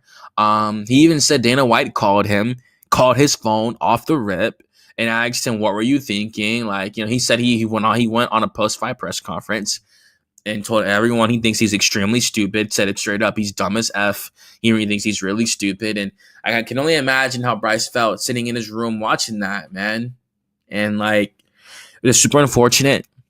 Bryce Mitchell, always been a fan favorite. He's the second fighter to ever get customized shorts from the Ultimate Fighting Championship, coming right behind the notorious Conor McGregor. Camo shorts, they're still extremely popular. They definitely sell out for sure. Bryce Mitchell shorts, most definitely. And Gene Silva's been on a tear. One of the fighting nerds, obviously been on the tear. He's blowing up over the year. The UFC love him. He's undefeated inside the UFC. He's looked great. Even the Kevin Vallejos win on Contender Series really let us know how good of a fighter he was about to be when he took Kevin Vallejos' O like that, and he knocked out a high-level striker and Mosik Bhattacharya and made it look super easy against a dude who was also minus 500 against other guys when he was coming up in Mosik Bhattacharya. And so this guy is definitely another level for sure. Definitely might have something special that we're seeing right now. Most definitely. This fight is going to be pretty insane, just seeing how it's going to play out. We know that Bryce does have some striking. He did drop Edson Barboza on the feet. Of course, it's an older Edson, but Edson's still a pretty good striker, most definitely. And he hurt him, man. He hurt him pretty fucking good on the feet. Him like that, and that shocked a lot of people when Bryce dropped Edson like that at UFC 272. So for me, I just think that with this one, man, it's a pretty compelling fight. It's pretty compelling, man. It could, in my opinion, it can go either way. A lot of money is coming in on Bryce Mitchell. In the beginning, he was like a plus 400 underdog or something like that. It's gone down to plus 180. So it's a close one, man. I've always thought it was a close fight. Ever since it was made, I thought it was close, no matter what all the people said online, blah, blah, blah. If Charles Jourdain can get down Gene Silva, Bryce Mitchell, who was able to take down Ilia Topuria at one point, will absolutely be able to get Gene Silva down and control him if he's able to. I think he's one of three fighters to have a twister in UFC history, so he is most definitely an extremely high-level Brazilian jiu-jitsu martial artist. The biggest thing about this fight is that Bryce said he was training out of his garage in this one with his cousin AJ Cunningham and stuff. So obviously that's not going to be nowhere near cut the cloth of Gene Silva's camp with the fighting nerds. And obviously, I mean, most people can say that, but I think that with Bryce in this one, I think he will be able to get the fight to the ground here and there. On the feet, he's gonna face some adversity. He's gonna face some trouble. He got beat up pretty bad by Ilia Topuria before he went to the KO like that. It happened in the second round. He didn't just get blasted in the first and he looked piss poor. Like, he actually looked pretty good in the first round and stuff. But this is a close one, man. Like, it's a close one, man. I'm not gonna lie.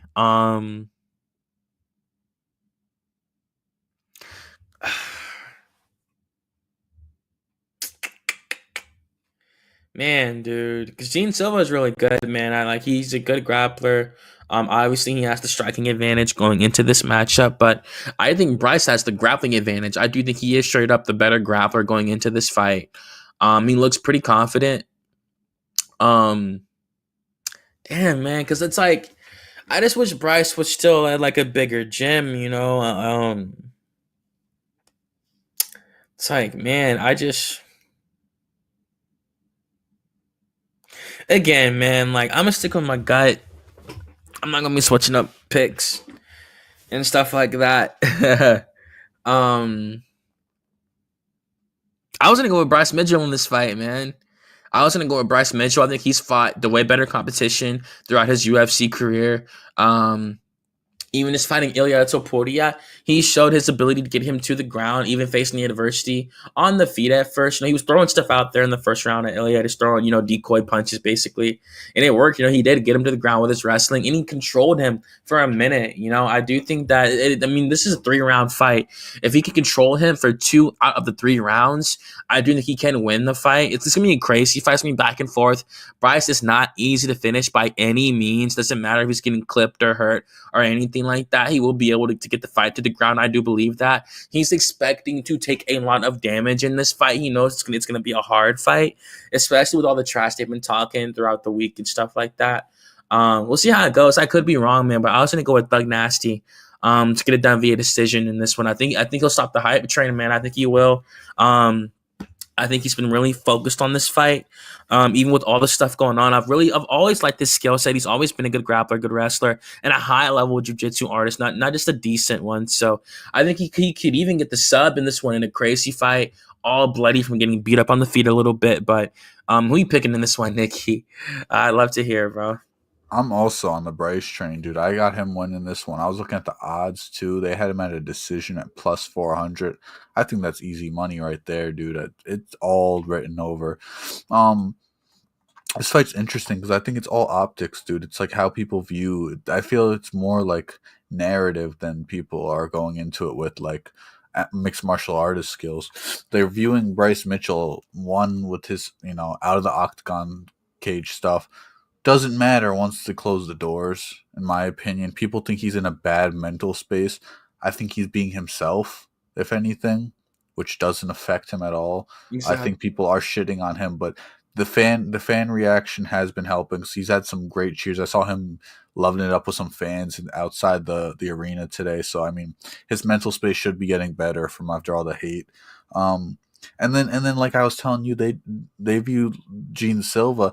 Don't get me wrong, he's phenomenal, dude. He's really good, but they're viewing him as some kind of like unstoppable force. It's almost like all fighting nerds are getting the Dagestan privilege. Like he has Nurmagomedov on his last name. And it's kind of crazy. Like I think he's great and all, but he hasn't seen this kind of competition yet. I mean, Bryce Mitchell's not no Charles Jourdain or Matsumoto. It's a whole different ball game here. Bryce Mitchell is so well rounded, and people are just viewing him as the guy who got KO'd brutally by Josh Emmett. That's just one of his 2 losses in his career. Other comes from who people are saying is the best fighter in the UFC. Some people are saying he's the greatest featherweight of all time, and no other featherweight would be able to beat him. I mean, that just goes to show. Don't get you ain't seen on Twitter people saying no featherweight could beat Ilya. I've been seeing a whole lot of that. Oh, you're talking about Silva. Oh no. I'm talking about Ilya, bro. And that's one of his losses. People are saying Ilya would beat any featherweight ever if they ever stepped in their primes. They were saying he'd knock them all out. So I mean, if that's what they're talking about Ilya, that just goes to show how good Bryce Mitchell is, because he looked competitive in that fight. He did look competitive. I don't care what anyone says. He should be able to wrestle heavy in this fight, Bryce Mitchell. He is very good stand-up. He's quick. He's snappy. He slips a lot of punches. I think this fight's going to be very back and forth. Silva is good. He does all the right things. He keeps moving forward in the fight. Bryce Mitchell's very good, too. I think I was also telling you how I felt with the cameras on Silva. I think the cameras been getting to his head a little bit. The crowd reactions begin to his head a little bit. Hopefully he could put that aside and doesn't let barking in the audience affect him in the cage, because this is not a fight to be taken lightly at all. I mean, this dude Bryce Mitchell can finish him standing or on the ground. I could see Gene Silva again, or Bryce Mitchell even subbing him. But I'm taking Bryce Mitchell to win this one by a decision. I'm very confident in that.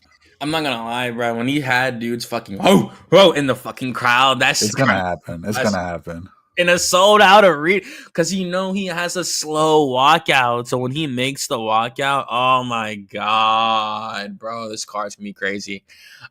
This card is gonna be so crazy. It's just like movie wise, this card's gonna be ridiculous, bro. And the last thing I want to say about this, Bryce's one-liners at that press conference were fucking Amazing, bro. When he doing that rough shit, and he said I put a lot of dogs down in my day with this country accent, man, I got him on my Yo, motherfucking chair, don't mean to boy. cut you off. Jake Hadley just pulled off a twister What in like the original scene promo? What Cage in Warriors or something? the PFL PFL. Wow, in the Jake tournament. He Hadley. pulled off a Scottish twister. I don't know what a Scottish twister is, That's but crazy. Hey man, shout out to White Kong. You feel me? He got cut unfortunately after taking his losses. You know he did lose to, I mean Cam. I think his last name is Johnson. The person he lost to was Cameron. I know he took it on short notice and he got boxed up and he lost, you know, unfortunately. But yeah, man, like I just really thought the Bryce Mitchell one-liners, some shits were fucking incredible, you know. That was amazing, bro. And you're saying like, yo, I put a lot of dogs down in my day, bro, and like all the dogs, the only thing they got in common is that they all squeal before they die. And all that, like, man, that's yeah, bro. That's how you like let the motherfuckers know you're a fucking fighter, bro. You're not gonna let this motherfucker nah, you gotta really know what it means to really, you know how many dudes who would try him on the street, not knowing he could beat your ass, bro. And I don't care about no punching. Don't think because you letting a good 2-3, he's gonna keep like, man, like these dudes be conditioned to die out there, man. So like, let this motherfucker know you're a fucking fighter, bro. Hell yeah, that's what I say, bro. So, um, you can see it in the face off. He was right up in his shit, man. Hell yeah. Hell yeah. Meet that motherfucker in the middle. That's what I say. That had me hype as shit. Man, I had him in that hype for a press conference in a long ass time when he told, man, a lot of dogs, I've killed a lot of dogs in my day, boy. I was hype as hell. Because, like, it's cool to see him not shy away from the moment. You have to embrace this war, man. You're out here in war. And obviously, even when he said that, the fans went crazy for Mitchell, bruh. So he still has a massive fan base even to this day. They have gone nowhere. They still very much love Bryce Mitchell coming out of Arkansas. And I pray he wins this fight, man. I love Bryce Mitchell. You know, like I get it, man. All that Hitler shit just suck. That shit suck, man. Because it's Bryce Mitchell. Only new people are gonna hop on this side to just say F him and all because bro, it's fucking Bryce fucking Mitchell. Come on, it's Bryce, man. So it's like, yeah, man, like it's Bryce, bro. So I hope he wins this fight. Gene Silva's an incredible fighter as well. Obviously, they can go either way. Gene Silva's the betting favorite. I think Bryce can implement his game plan and get the fight to the ground. Moving on to the next one, though. Most definitely. The co-main event, finally here. You can break this one down first, bro. I'd love to hear what you have to say. all right. So we do have a 5 round fight here. This one's going to be very good. We have Paddy the Baddy ranking at number 12 versus Iron Michael Chandler ranking at number 11. I thought he was 8, but he might be 8, but it might just be the rankings on Tapology. I thought Michael Chandler was ranked number 8, but yeah, this one's going to be very good for a 5 rounder. I don't think we've seen the Baddy in a 5 rounder, but he's definitely trained for them because he was a former Cage Warriors champion. A lot of people are taking Michael Chandler to run through him in this one. He is a D1 wrestler. He is very aggressive. Everyone knows what Michael Chandler is. And I could see that happening. This could be more like the Dan Hooker fight very early on in his career. Paddy is known to gas pretty early in his fights. Gets hit a few times, and I know Michael could find the chin pretty good. But you know, Paddy should be able to give a similar competitive fight like Charles did. I mean, he does have a awfully close, you know, style. Besides the fact that his chin is up to catch, he doesn't have that Muay Thai tucked in chin like Charles. But yeah, dude, I think I think Paddy is strong. He's a strong dude. At first, I used to think he was pretty frail. He is a strong lightweight. He has great grappling, great jujitsu. He has good hands. He hits his opponents pretty hard back. Mike is dangerous though. I don't want to underestimate him in this fight or overlook him at all because I think his record in the UFC is not good. It's pretty atrocious. He has 2-4. He has fought the who's of the who's though. He's fought the best of the best. I have Paddy winning this one by submission. I know everyone's like, "Oh, Charles couldn't sub him." It's different, dude. just because Charles is the better submission artist, the better jiu-jitsu guy, every fight's different. Different opportunities open themselves.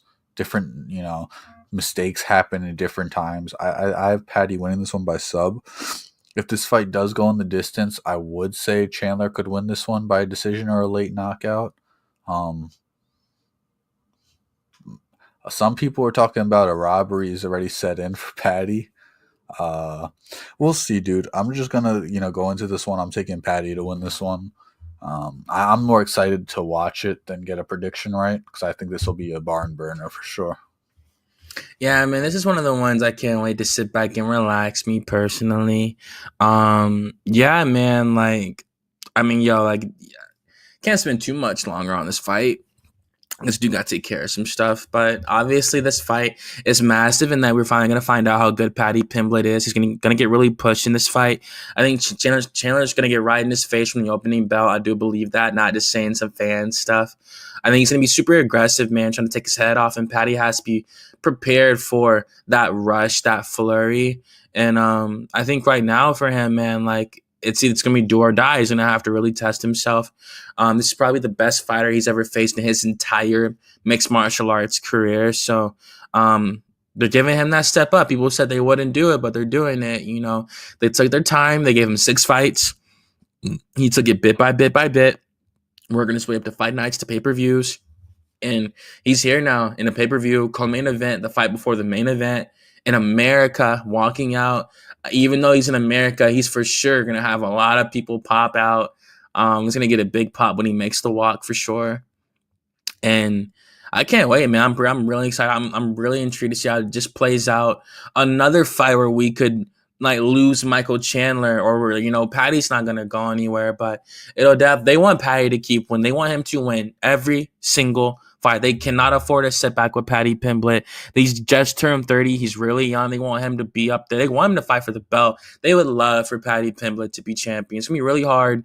It's gonna be cool to see him actually get to that position to really see if he can shut everybody up, really defy the odds. He would have shut everybody up, and Paddy Pimblett got that golden name. So, yeah, man, like I was gonna go with Paddy Pimblett to win this fight as well. I just think with Chandler, I think Patty's. I think, man, it's do or die. Like I said, like I don't think he's gonna knock out Pimblett. I think Patty's gonna be ready for anywhere the fight goes. If it's on the feet, he'll be ready for that war. He'll be getting clipped. We haven't seen him bleed like that or anything like that yet. But this is the do or die fight for him. He's gonna get pushed. It's gonna be like a movie. To be real, watching this fight's gonna be like a movie. Either fighter's gonna like really take a devastating hit if they lose, because Patty, so many people are waiting for him to lose to be like he's not good, this and that. And Chandler, like if he loses, like he'll be 2-5. He would have lost to the number 12 guy, so he'll probably drop down to like number 10, number 11, and it's over. He would have fallen from like the number 4 ranked dude after knocking out Dan Hooker to falling to number 11 in the span of like 2 years, 3 years. So, coming off those losses and stuff, so. But he how he has said, he said in the countdown, and he was right. Anytime he has not fought somebody in the top 2 of the division, he has looked really freaking good. So we're gonna see how it goes. Like I said, man, this fight is going to be spectacular for both reasons, and I do look forward to it. I can't even tell you how I think it's gonna play out. I do think Pimblett can get the finish. It's 5 rounds, man, so it's going to go anywhere. If I had to say, though, I think he'll get a sub in the 4th round with a tired Michael Chandler. He looked old in his last fight, man, versus Charles, He's almost 39 years old in the lightweight. At that point, you're using most of your energy just to cut the weight, man. So he's still really fast. Still has a really good blast double leg even now. But I think that Patty's going to get the sub, whether a guillotine or whatever. I think he can get the sub. And it's gonna be sad to see Michael Chandler. Like if he does lose, it'll be sad to see him lose. And he's a real nice dude. He gets a lot of unnecessary hate for no reason, Like people talking about him like his children, like his 2 sons, stuff like that. There's dumbass hate, like irrelevant fucking hate, in my opinion. So either way, yeah, man, like I got Paddy Pimblett in this fight. And we're going to see how it goes. I'm excited. It's a really compelling fight. It's going to be a spectacle when the fight starts, and I can't wait. All right, man. That's it. So now we're moving on to the main event. In going, I'm dead. Oh my god, the Hawks got to play the Magic. Yeah, bro. Hey, y'all better. I want us to beat the Bulls, so we get the loser of you guys versus the Magic, man. Group Oh chat's my gonna be going god. crazy for them 2 days.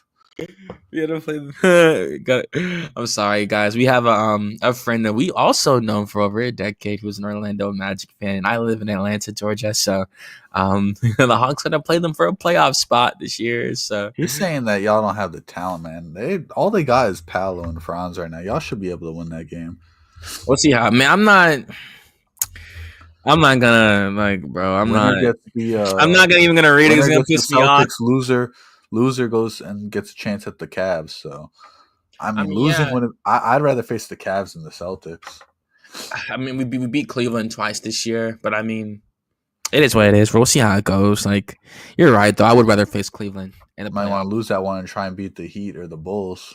I don't want to give Bo the bragging rights though. I don't want to give him the bragging. I want to beat that. Bo's Nah, gonna take I don't want to bragging beat that rights ass. regardless if they win or lose. He'll somehow take something out of that. He'll be I want like, to "We beat didn't them. have Jalen Suggs." For real, like, nah, you can't move the goalposts like that. We're going into our last fight of the evening. Yo, One thing. real quick before we do this one, they said they got him as his primary gym as Tiger Muay Thai because he's been training there for this fight. That's pretty funny. Yeah, man, like I get it. You feel me? Like he's always been kind of a nomad.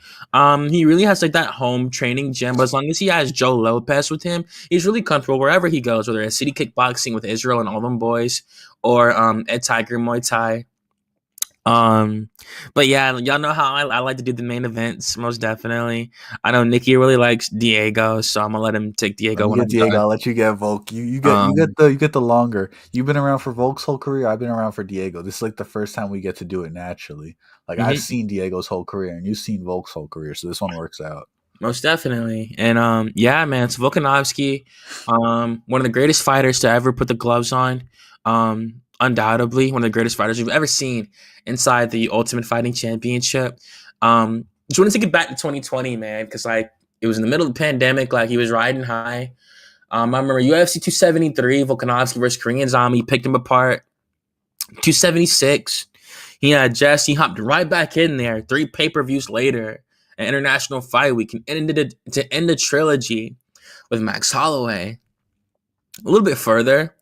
Now around UFC 281, 280, when Islam became a lightweight champion, we know that Alex became a little hungry and he wanted to try to chase 2 belts.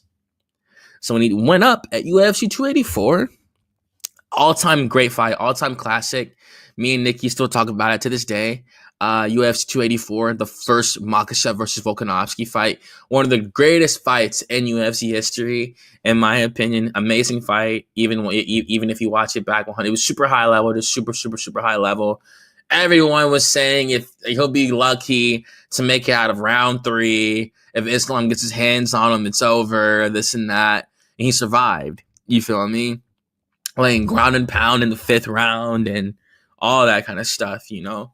So, moving past that, Ilia Topuria makes his debut, starts working his way up the rankings, this and that. He beats Josh Emmett at the UFC Jacksonville card to take his number 5 ranking.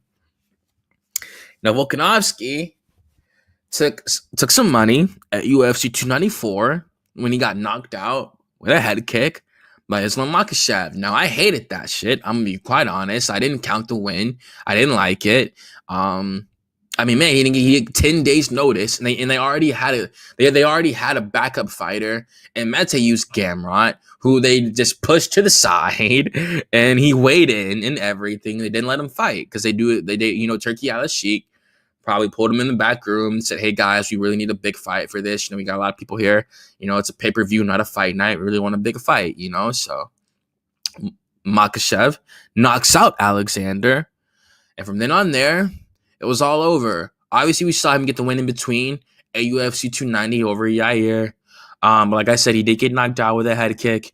And after that, he turns around again at UFC 298 in Anaheim, California, where he got knocked out again by Ilia Topuria And then, of course, on a side note, Topuria goes off to knock out Holloway, proving that, oh shit, okay, Volkanovski just fought a really good fighter. He fought a really good dude, has a lot of power. This dude's pretty legit. He's pretty crazy, you know?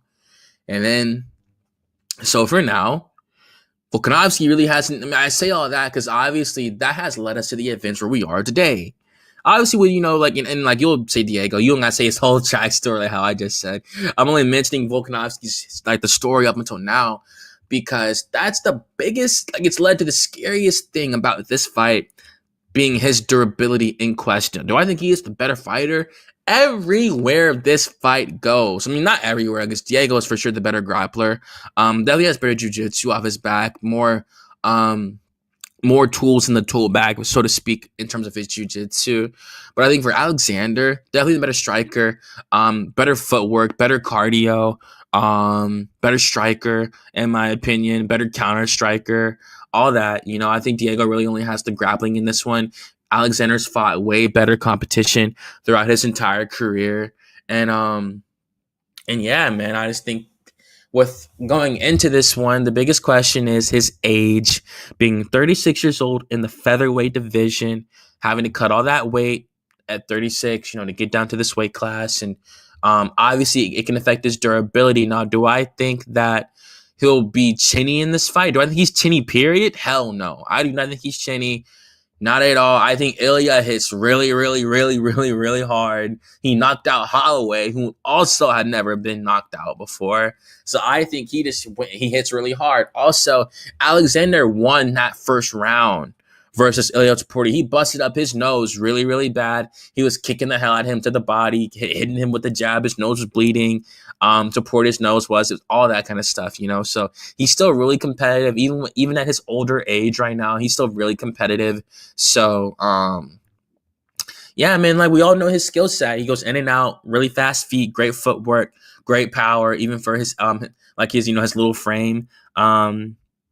A fairly long reach as well to be 5'6", which has helped him stay at the top of the division for so long, alongside his fight IQ. And I think that's the biggest thing going into this fight is his championship experience and all the fights he's had, given all of the people he's faced and stuff. But that's really all I got to say. One of the greatest fighters we've ever seen. Just one of the greatest you've ever seen. You know, there's not much I can really say. We all know about him. We all know his skill set. He's a great wrestler as well. I do think he can get Diego to the ground if he wants to. Be pretty risky to do that, I'm not gonna lie. But Brian Ortega could not submit Volkanovski, so we'll see how it goes. But I'd love to hear what you got to say about Diego Lopes for sure. Hell yeah, man. Listen, I mean, I'm gonna give Diego's story because it's a real beautiful story, man. You know, UFC 288, Cejudo versus Sterling was there. We had Movsar Evloev versus Bryce Mitchell lined up, and Bryce Mitchell pulled out. So Dana White called up that boy from the Contender Series. He lost that fight, but they were impressed. They said, "You want to fight?" Diego came running in for the fight. Prudential Center, New Jersey, came in, fought Movsar Evloev, someone a lot of people would not want to fight. He came in there. He did his thing. He was very impressive, became an instant fan favorite. He lost the fight to a decision, but, I mean, crowd loved him. People loved him. Dana White gave him his real first UFC debut because that was just a short notice fight. Got in there. He finished Gavin Tucker, subbed him. Got another fight, Pat Sabatini, knocked him out, got him a ticket on UFC 300, knocked out Sadiq Youssef in the first round. That got him a shot with Brian Ortega, who pulled out. 3-hour notice, they call up Dan Ige, who was already sanctioned. Dan Ige, that was fucking insane. 3-hour notice. We'll never see anything like that again. Went to a decision with Dan Ige. A lot of people were starting to doubt him after that. They said he looked gassed, he looked tired, couldn't finish him. He got that UFC Noche fight with Brian Ortega. Almost finished him with the first punch he threw in that fight. Went on to win a decision in that one against Brian Ortega. And that fight right there was his last one. That fight, he called for his title shot. He got it. I mean, like you said, fighter coach right there. trained a champion, ready to be a champion himself, and now he's got it. Um, Man, you can't argue he deserves this title shot or not. He deserves it 100%. If you want to say on the other side it should be Movsar Evloev instead of Volkanovski, you could argue that all you want. But man, Diego deserved this. He has a great story, man. Here he is, 30 years old, a fresh 30 years old, kid from Brazil, residing in Mexico. It's pretty important right now to state that. And yeah, man, let's go. Let's get these breakdowns. Yeah, man. So for me, and keep it quick, man. I got Alexander Volkanovski winning this fight via decision, man. I think he doesn't just lose to just anyone like that. I think he's a great fucking fighter, man. He's always been high level. He's always been consistent. He's always been durable. He's always been fast, strong, everything. I just think that he was just running a mile a minute, man. He was just doing too much. He just didn't want to sit down. I can only imagine losing because knowing how competitive he was. But first off, he's a competitor. He has a monster inside of him that does not let him go to sleep at night when he loses the competition. That has to be inside of you to fight these dudes from all across the planet, especially doing MMA or taking damage all the time in training.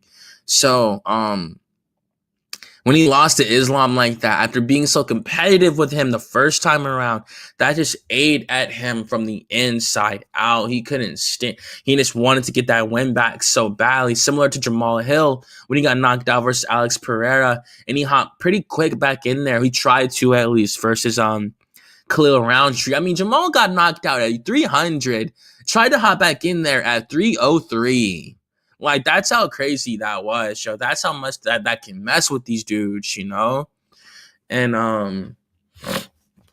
I get it, and I feel like that was one of the biggest things. And I think with a refreshed Volkanovski, he's been off for I think this is damn near his longest layoff. He's been off for over 400 days. So he's been off for a real long time, man. The last fight, it was in February of 2024. So the year had just started, This is in March of 2025, so it's been off for a pretty good time, man. Really rested the chin, no damage whatsoever. He can train, all that. That's cool, you can tell from the scene on the countdown when he's sitting by the fire like that, where you knew he really took some time off for a long time and had to reflect, man, and really had to be man, it's different when what you do fills up arenas, man. You're really chasing a legacy, a real thing with your life, man, in front of the world. So it's come on, man, this isn't just a fight at the end of the day. It's deeper than that, So,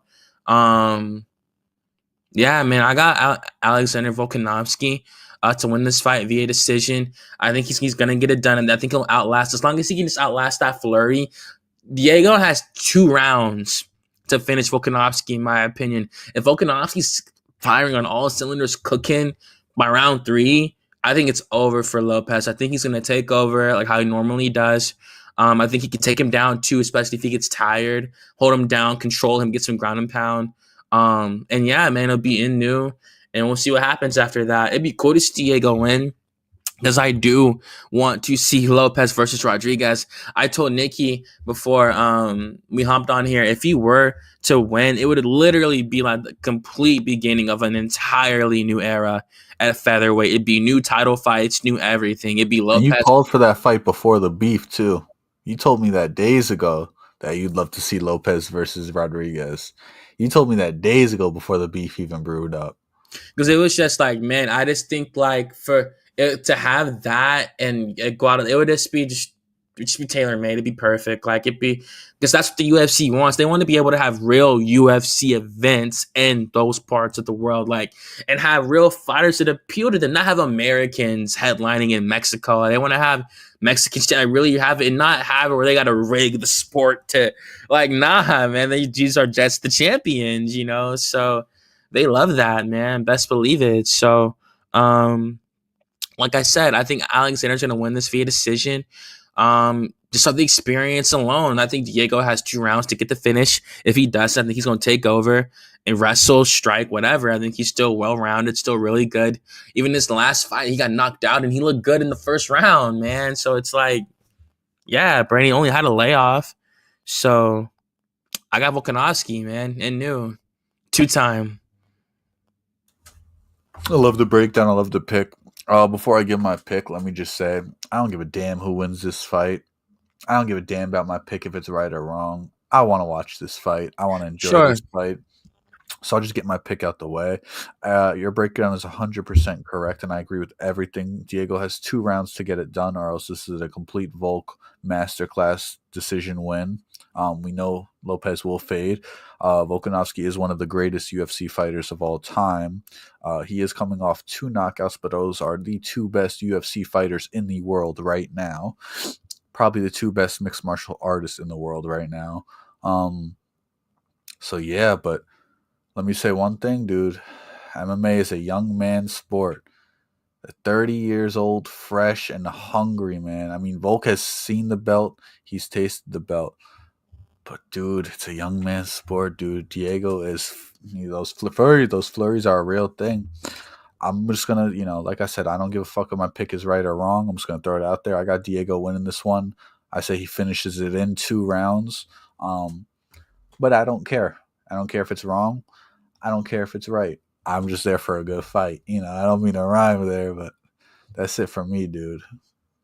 No, that's all good, man. Like, they were all great picks, man. Like, I agree with you. You feel me? Like, not agree with on the fight, but I mean on like the fight being a crazy fight, and it's a great card, man. We spent 2 hours on this. It's a great card, man. Like, I'm really excited for it. We'll see how it goes, man. We put out a lot of picks. To just we threw out some stones. We'll see which ones get thrown back. And I'm excited to see what happens, man. Like, either way, this card in particular has a lot of potential changing of the guard fights on it. As soon as the clock strikes 10, it's gonna be an incredible night. I'm not gonna lie. From the moment the first fight, the prelims are fire, obviously, but all 5 of these pay-per-view fights are incredible. So, I look forward to it, man. Like the Yair versus Pitbull, I can't wait to see Pitbull finally have UFC gloves on, and like it's just gonna be crazy, bro, to finally see him here like that, bro. Seeing him at the press conference was so crazy, bro. They really go from being signed to just like that. And when we get out of here, I'm about to watch that UFC 317, 316 press conference. I heard that Aaron Pico Oh, you made didn't an see it? appearance. Nah, not yet. I saw it wasn't that long, but I do want to see Yeah. why the fuck Aaron Pico was there, and like, like not their particular, but I It saw was he was okay, presser. There's one part you're really gonna like. A for sure. special appearance, let's say. For sure, like most definitely, like I look forward to it, But yeah, y'all, this was episode 42 of the MMAHOLICS. Thank y'all again, for joining us on this show. I always love doing this for y'all, whether an active chat or an empty one, like we always say. Just still talking about the sport, just talking to each other, talking to y'all. I love doing this with my boy, most definitely. And that's it for me, man. Unless you got anything else you wanted to say, that's it for me, most definitely. That's it, guys. Don't forget to like, comment, and subscribe. We appreciate you guys sticking here if you stuck here. And man, let's enjoy this fight. Let's enjoy these fights. God bless every one of you. Stay safe, most definitely. And drink responsibly on this car. We know like Modelo is always showing their commercials and stuff like that, but you always want to make sure you stay safe and you can enjoy the car, not be too messed up off the excitement, So, God bless y'all. Enjoy your weekend. And enjoy the fights, most definitely. Relieve some stress.